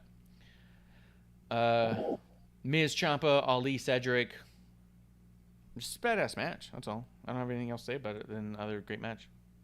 I'm pissed that Ali came out. I wanted Cedric to be with Shelton. Cedric and Shelton should be back together for sure. This is true. But as we keep it moving, Drew McIntyre cuts a promo, a little more fired up. Owens does come out and just fucking rails on Drew. And everything he said, I was all like, fuck yeah, KO. You're goddamn right. Everything. And then at some point... That's the KO show. Yes. Yep. And KO going back to being a prize fighter. This was the moment that everything shifted, though, to me. Because a lot of people have been saying, oh, Drew McIntyre's promo here was amazing. And it was. But what I'm going to say is the one thing that no one's willing to say. And it's not popular. The reason everyone attached to this promo of Drew is because it's the first one he's ever said that had any kind of feeling of actual emotion and didn't feel phoned in or phony. He came off like he 100%. Was actually fired up. So not only is this his best promo, it's the first time we've gotten any kind of glimpse into who he might actually be. Now, Drew as a person. That doesn't mean this is my passion. This is my motivation. Like, hey, this pisses me off. Yes. Get pissed.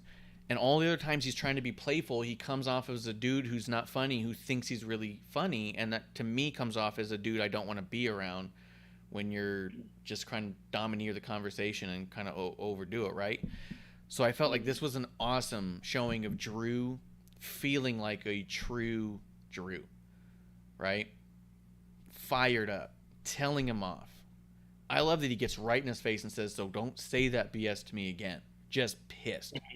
And looked pissed. Didn't have a phony fucking facial expression. Because I feel like a lot of times he has phony-ass facial expressions that feel a little bit too goofy, a little too acty. This one came off like legit. And then the way that KO just kind of squinted a little bit and smirked, like, I'm in your head. You know what I mean? I was all like, ooh, fuck, these details. Both of these dudes in this thing, I was so fucking fired up. And then you start to think that KO's going to say, nah, fuck off, dude, because he smiles, starts to walk towards the ropes with the mic. And he goes, you know what? I thought he was going to be like, nah, when I want one, we'll have a fight. Not whenever you want one, right? And the whole, call yourself whatever you want, a prize fighter, a sports entertainer, but we're wrestlers in a wrestling ring, so let's have a wrestling match. I loved it. I loved it because the amount of people who go like, Vince would never. Like, okay. Oh, my word. Yeah. Like, and then the match was great. This was awesome. This was everything I wanted Drew to be. Everything I've been saying I want Drew to be. Because this was a fired up, passion kind of asshole that you could get behind. This is the babyface I wanted. Yeah, in 2019, when Drew was coming up and stuff like that, and, at the Rumble, when he won the Rumble, it was like, cool, here we go. Like, exactly what you said. This is what I was expecting. And then to get this pompous, like, this heel face, Foot Clan. That was a little bit. Yes. So I'm going to start calling it the Foot Clan. Yep. And then if I remember right, the Usos got involved, right? So, the Usos get involved. McIntyre finally levels them. KO gets in there, stuns them, leaves them lay in, and walks out smiling. This whole segment I thought was just utter perfection. Yeah. Because this was also a way where you could buy Drew getting the best of the situation and actually knocking down the Usos. Not controlling a match, but getting over on them for a moment. Getting that, sorry, like a bug in my Like, going back to SmackDown real quick, just how pissed off I was with that tag team match. Like, it reminded me so much of Strowman and Nicholas, was it? Yeah. Like, that's what it felt like. And I'm like, you're doing this against the champs. Not only the champs, but the dual champs. Okay, dude. Nicholas is a future Hall of Famer, and we know this. Let's not undermine. Well, yeah. For the record. Speaking of randomly, I don't know what made me think about this right now, but I don't know if you saw, probably not because you don't follow sports, but the caddy that played Happy Gilmore's caddy in the movie, just won a golfing tournament. That's amazing. It's fucking amazing. Yeah. I hope Adam Sandler fucking called him. Oh, he did. Well, he tweeted him. I know that. He tweeted at him? That's so good. Yeah. That's fucking amazing. You say I don't watch sports, but I know that us Padres got the Soto. The Soto is ours now. Yeah. We're going to win it. We're taking the whole thing. We're taking the World Series. But you also don't realize your Padres star player is suspended for 80 games. Doesn't matter. He'll pay them off like Ronda did. He'll just show up. He'll give them money like Ronda. It's not going to be the first time either, so I paid double. Exactly how it's going to play out. Give me 160 games, not 80. Yeah. I'm out. Riddle and Seth Rollins. I liked the segment. I don't think I have anything special to say about it other than it was effective and good, and both guys sounded great. Yeah, I mean, outside of the whole Riddle's in his mom's basement thing, and then Riddle runs out there, like, I thought that was great. Yes. Because I think the crowd, looking at it from the crowd standpoint, where it's like, all right, we're going to have one of these stupid, somebody's in ring, somebody's on the Jumbotron, and then, oh, wait, shit, he's here. Yeah. Like, a member of the crowd right there, like, I think that's fucking awesome. Yeah, he was great. Did a good job with it. Veer had a match, which was fine. I like seeing Veer. I was hoping we might see a shift in his character. We have not. Oh, the one thing I didn't mention that happened on SmackDown that I was happy to see was the Maximum Male Models are doing a thing. It does look like there's a possibility that Maxine and Los Lotharios might end up as a thing. You could end up with a storyline there. I don't know. I'm interested for it because I think Max Dupree is an incredible talent. I think that this is long term not the best use of Mansoor or Massey, but I do think this is going to do wonders for Max Dupree, and I hope that it's a launching pad for the rest of them as well. So I was happy to see them on there, much the same as I was happy to see Veer. But I didn't see enough of a shift in him at all to be super excited. Just happy he's getting a little more reps, you know? Yeah, he just went against the jobber, right? Yes. Or the local talent. And the one that kept running away from him. Yes. Yeah. Yeah. Lashley versus AJ, though. Fuck, dude. Yeah.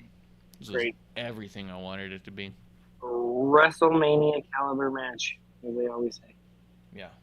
Yeah. Dude. This is the one that my son got pissed off about. Really? Yeah. Like, he loves Lashley and AJ, but he really loves AJ. Yes. I do think that this one, like, in hindsight, I would have had this match close the show. But yeah, 100%. Like, once again, this should have been, you know, yes, the true main event. Close the show. Yeah. But, yeah, my son got all pissed off, and he's never going to get his title back, because that's AJ's title. The U.S. title is AJ's title. Nice. Even when they showed the video package, like, he was so excited. He goes, I didn't know he was the heavyweight champion before. And I was like, yeah, he was. You were a wee child then. But, yeah, he's like, he's never going to get another chance at his title again. You know, and he was upset. I loved it. Not that he was upset, but the passion on their side. Yeah, it is in there. The same way, dude. We were constantly.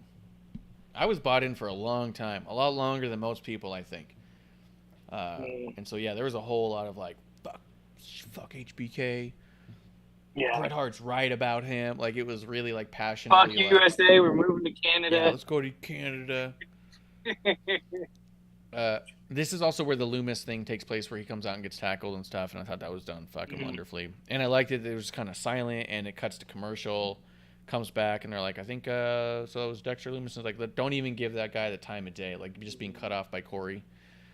Yeah, just fucking wonderfully done, and amazing match, and just this whole segment could have just been put at the end, and it would have worked. With Dexter at the end, with this match happening, it would have been fucking fantastic. But it's not what we got, and it was fine. Miz and Ciampa did come out. In a weird way, they came out, and that's what led to the Dexter thing. And then when we come back from commercial, they're all gone. And I was like, okay, well, we maybe didn't need Miz and Ciampa. Yeah. Just in time to say, still waiting for the day that we get T-Bar or Dijakovic or whatever he's going to be on TV. Would have been nice if he was the one facing Veer and beating him. I could see that, too. We'll see what happens there. Go ahead, Kev. Excuse me. I was going to say, Ciampa had a match, didn't he? He was in a tag match, I thought. Earlier with Miz against Cedric and oh yeah, that's right. Mustafa, which was good, solid. And yeah, awesome little promo quickly before went that over too. that. Yeah, but I was gonna say too, because we talked about that Ciampa like is loving where he's at, you know, against where everyone wants him at, you know, with his brother and stuff like that. And watching him, the Miz, with that in mind, like I loved it.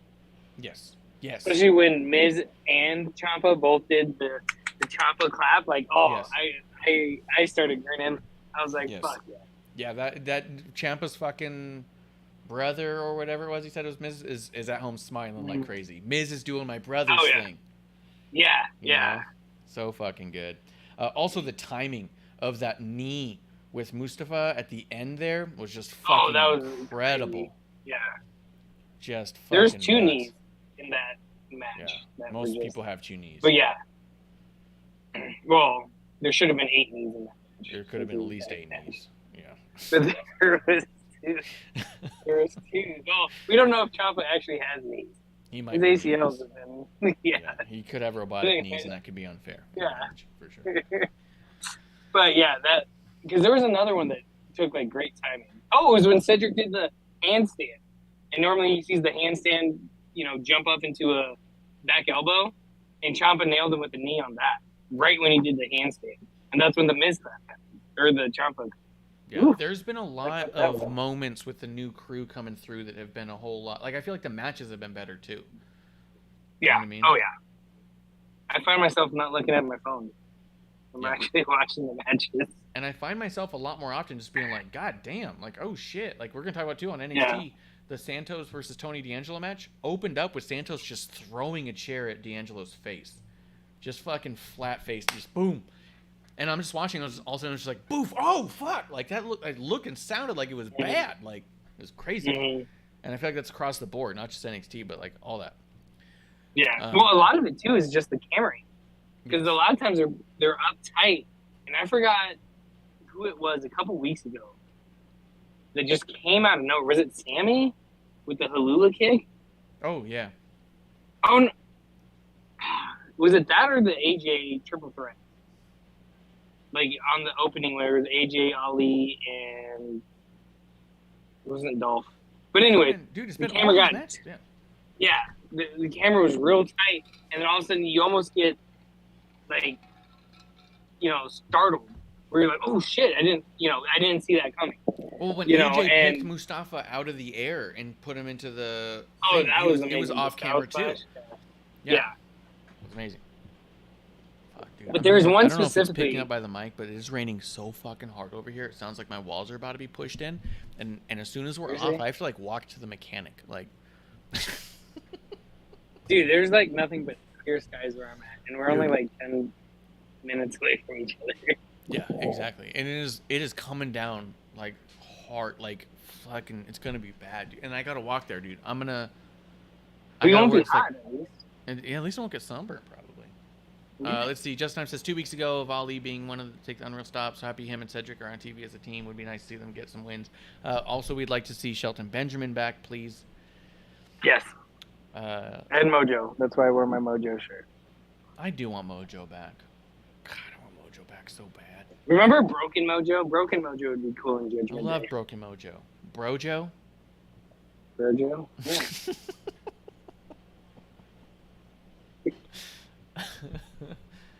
Dude, Mojo put up online because there's an FTR shirt and he said he wanted to be on it, and so I drew a picture where I put him in the shirt, and he like messaged. He didn't message. He like replied like 3 or 4 times. Seriously, how do I buy this shirt? I want this shirt like this. How do I get this shirt? And I was like, dude, it's fucking illegal for me to actually figure out a way to. It's copyrighted. I made a mockery of it. Like, fuck, dude. Like, just secretly get it done. Send me a fucking. I'll send you the file. I know a couple of people that can do that. Maybe. Let's see. Only a couple things left in the show, though, and that's what I mean by that stuff. Then could have been at the end, because I think in its place you could have put these 2 segments and it would have been fine. Not that it's not cool that these 2 segments were towards the end, but when I think about the power and the impact of the segments with AJ and Bobby and Dexter and Ciampa and Miz being in there, putting those on the back end could have been cool. You wanted the cliffhangers. Like, hey, tune in next week. Yes, where this was a little too buttoned up at the end and a little bit too weird in this regard. Just time to say, bring back Cardona and keep him as the massive dick character he is.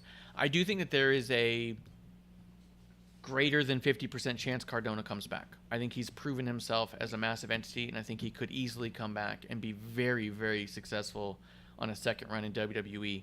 I know that he wasn't interested in it at the time. I really wonder, and I do think that there has been a lot on the record of those 2 guys not getting along a number of times, him and Triple H. But I could see a Triple H being like, hey man, maybe come do what you're doing. Like, I didn't know this was in you, you know? But as we go towards the end of the show, Dakota Kai versus Dana Brooke in a singles match, the promo backstage leading to the face-off and all that. I liked all that. I loved Dakota cutting her promo, which was great. They give the mic over to Io, where she says a bunch of stuff in Japanese. The mic comes across to Bayley, and she's watching Io and looks over and she goes, exactly. And then says something else. And I was like, just saying exactly to whatever Io said. It was so good. And we end up with this match, Dakota and Dana Brooke. It was not a bad match. It was pretty solid. But it was not... It was our first time seeing Dakota on the main stage with a one-on-one. This does not feel the same as it felt to get Io versus Bianca Belair. You know what I mean? No, I know we got a 100%. clean finish on this one and we didn't on the other, but I was kind of like, doesn't have that same gravitas of we're dealing with a major star. that Yeah, putting because Io against Bianca did. yeah, because and once again going to Clash of the Castle, is that's why I hated that, Asuka and Alexa won, because, we're going to see them in a regular tag, then a triple or 6-woman tag. Not in the same night, though. No, not in the same night, but it's back to back. Yeah, but just in general. Yeah. And I think if you even had Bianca versus Dakota here, I think, you don't need a clean finish. It sets up, once again, towards both of those matches that I just mentioned. And it makes Dakota look good. Because, here, like, no disrespect to Dana by any means, but Dakota beating her isn't where they're at right now, isn't a cap or a feather in the cap, as they say. You know what I mean? Like, Yeah. It was just a little short. It was, where Dana's at, I don't even, like, once again, I don't want to shit on Dana, but she's not even in the mid-card of the women's division. Yes, she is the 24/7 champion, but right now I think she's, she's below mid-card in the women's division. Yes. I agree. And I thought that it was a good match, but I felt like it undercut Dakota a little bit, where we got the reverse with EO. But I did like all the stuff, Bailey yelling. Yeah. The match together. It does bring us to the main event, though, Dolph Ziggler versus Theory, which was just a good match with two good dudes, which isn't like a bad thing to say, but there was like, you could have thrown us in the middle because it wasn't a title on the line. There was no stakes here. It was just two dudes. Yeah, the briefcase wasn't on the line. Yeah. And I said it when Dolph first came back. I was like, oh, he's going to take the briefcase. And that's like, I wanted Dolph to win so bad. Like, I was like, come on, like, go, and it was a great match. Like, but once again, the main event just didn't feel like the main event. Yes. AJ versus Bobby definitely felt like the main event. Yes. Yeah, absolutely. It just felt that way. And like you said, the briefcase wasn't on the line, so even if, it would have been great if they put the briefcase on the line and Theory kept it.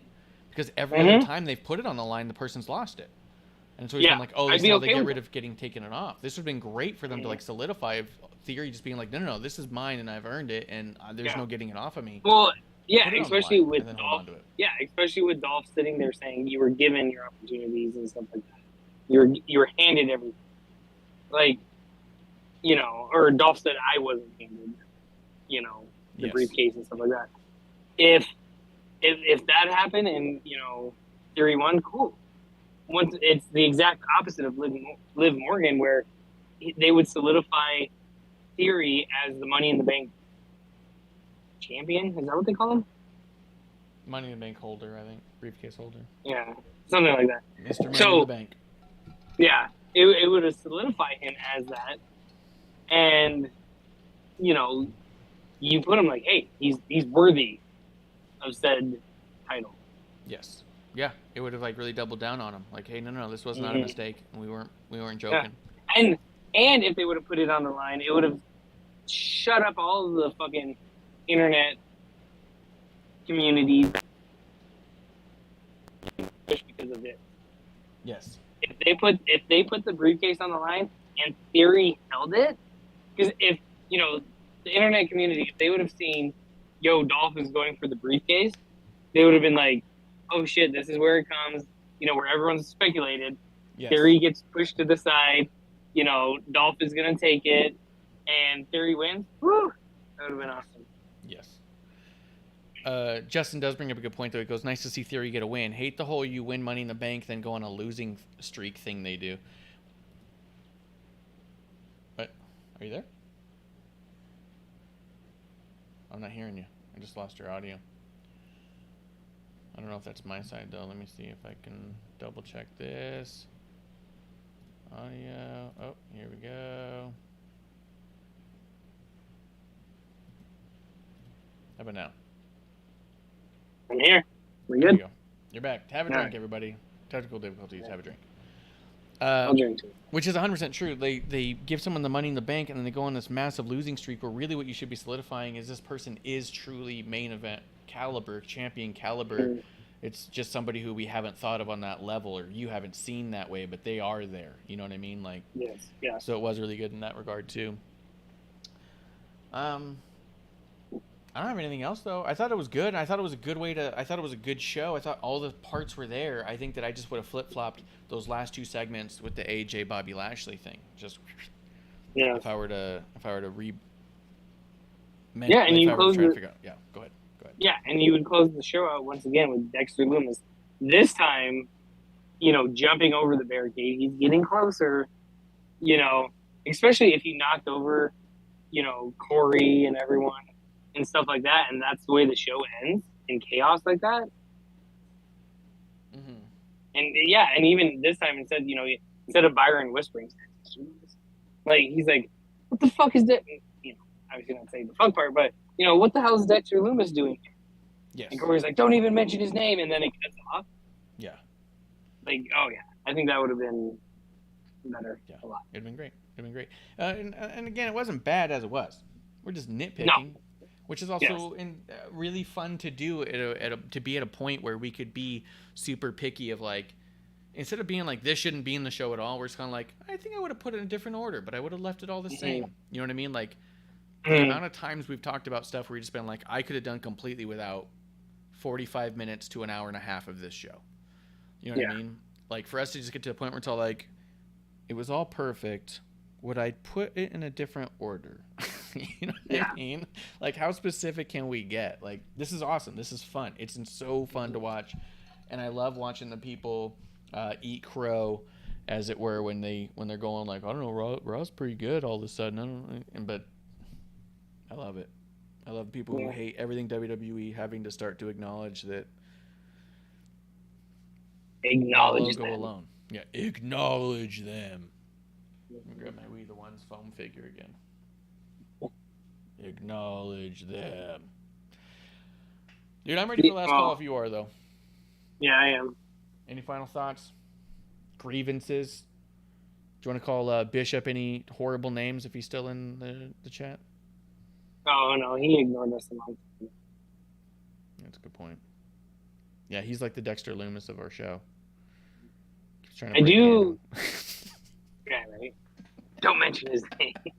Don't give him the time of day.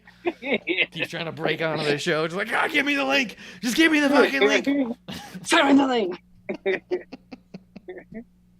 The one thing I will say that's kind of been bothering me is I hate how they call the Usos 3D, 1D now. They call it the 1D because it's one and done. Yeah, but it goes back to where I said before about them being one person. So now it's 2 guys, 1D. Dude, you and I got 1D between us. Yeah, I'm sorry that I'm hogging it.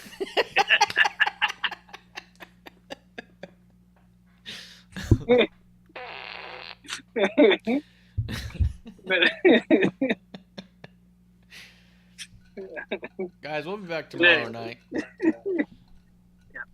Talk NXT, AEW, and any other terrible thing going on in wrestling. We got a lot to drink away, I'm sure. I haven't watched... I mean, Dynamite hasn't aired yet, but I'm sure Omega will be back, which will be so exciting. I've enjoyed a lot of the memes of people being like, this is what Kenny's going to be like when he gets back, and it's all like him confused about where's Cody and shit. I do think that's funny, but... That would be hilarious. Yeah, he kind of comes out. What do you guys want to talk about? Did I miss anything while I was out? Yeah. Anything happen? Mm-hmm. I missed Mania. Anybody watch it? Where's that other guy that's normally around here? Yeah, absolutely. Well, we'll be back tomorrow night right here in the dive bar of the IWC to talk a little bit more wrestling, 'cause that's what we like to do. You'll never know who will show up because I've got very little control over my own show, so I don't know either, bottom line. So, Kev, anything you want to put over before we go? No. All right. Don't put over anything then. We are at WOTR the show. I am at Ref Marsh. Guys, go to WrestlingOnTheRocks.com for all of our links and other things. We got our shop there. You can get some t-shirts, some pint glasses, wine tumblers, all sorts of cool shit. Outside of that, guys, that's last call. Cheers.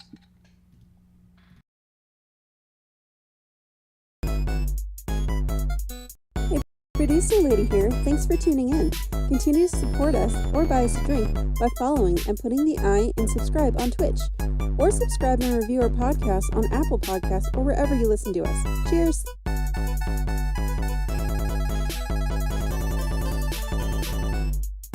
I would never have a drink with wrestling